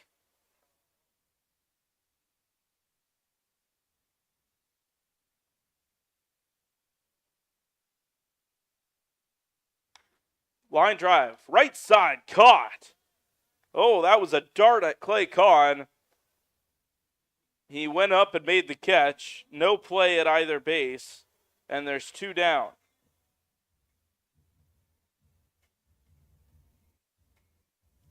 So 2 away. Dan Moselle will hit with 2 down, but first we will have a pitching change. We'll take a break here as the new arm gets ready to go here from Normal.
Bobcats down to their last out here in round 1 of the 2024 Colonels Collegiate League Championships. Merchants 8, Bobcats 3, 2 on, 2 out, and Dan Moselle on to hit for the Bobcats. He watches the first pitch sneak onto the lower inside corner for a called strike. Hackman on third, Smith on second base. Pitch comes in on the 0-1. It's grounded softly, fielded by the catcher Bastidas. He goes to first in time to wrap up this ball game. The Merchants keep rolling in the winner's bracket. They move on to face the Ground Sloths tomorrow night. Meanwhile, the Bobcats drop into the loser's bracket. They'll face the Blue Caps tomorrow to end, or where one of these teams' seasons will end. Look at that. The camera's gone. Battery's dead again, and that means it's time to go. Final score 8-3. The Merchants defeat the Bobcats for Colin Whitty in game number 1. I'm Griffin Leonard saying so long from the Corn Crib in Normal, Illinois. We'll see you tomorrow night and tomorrow morning on PLTV for some Corn Belters action before the next round of the 2024 Colonels Collegiate League Championships. Have a good night, everyone.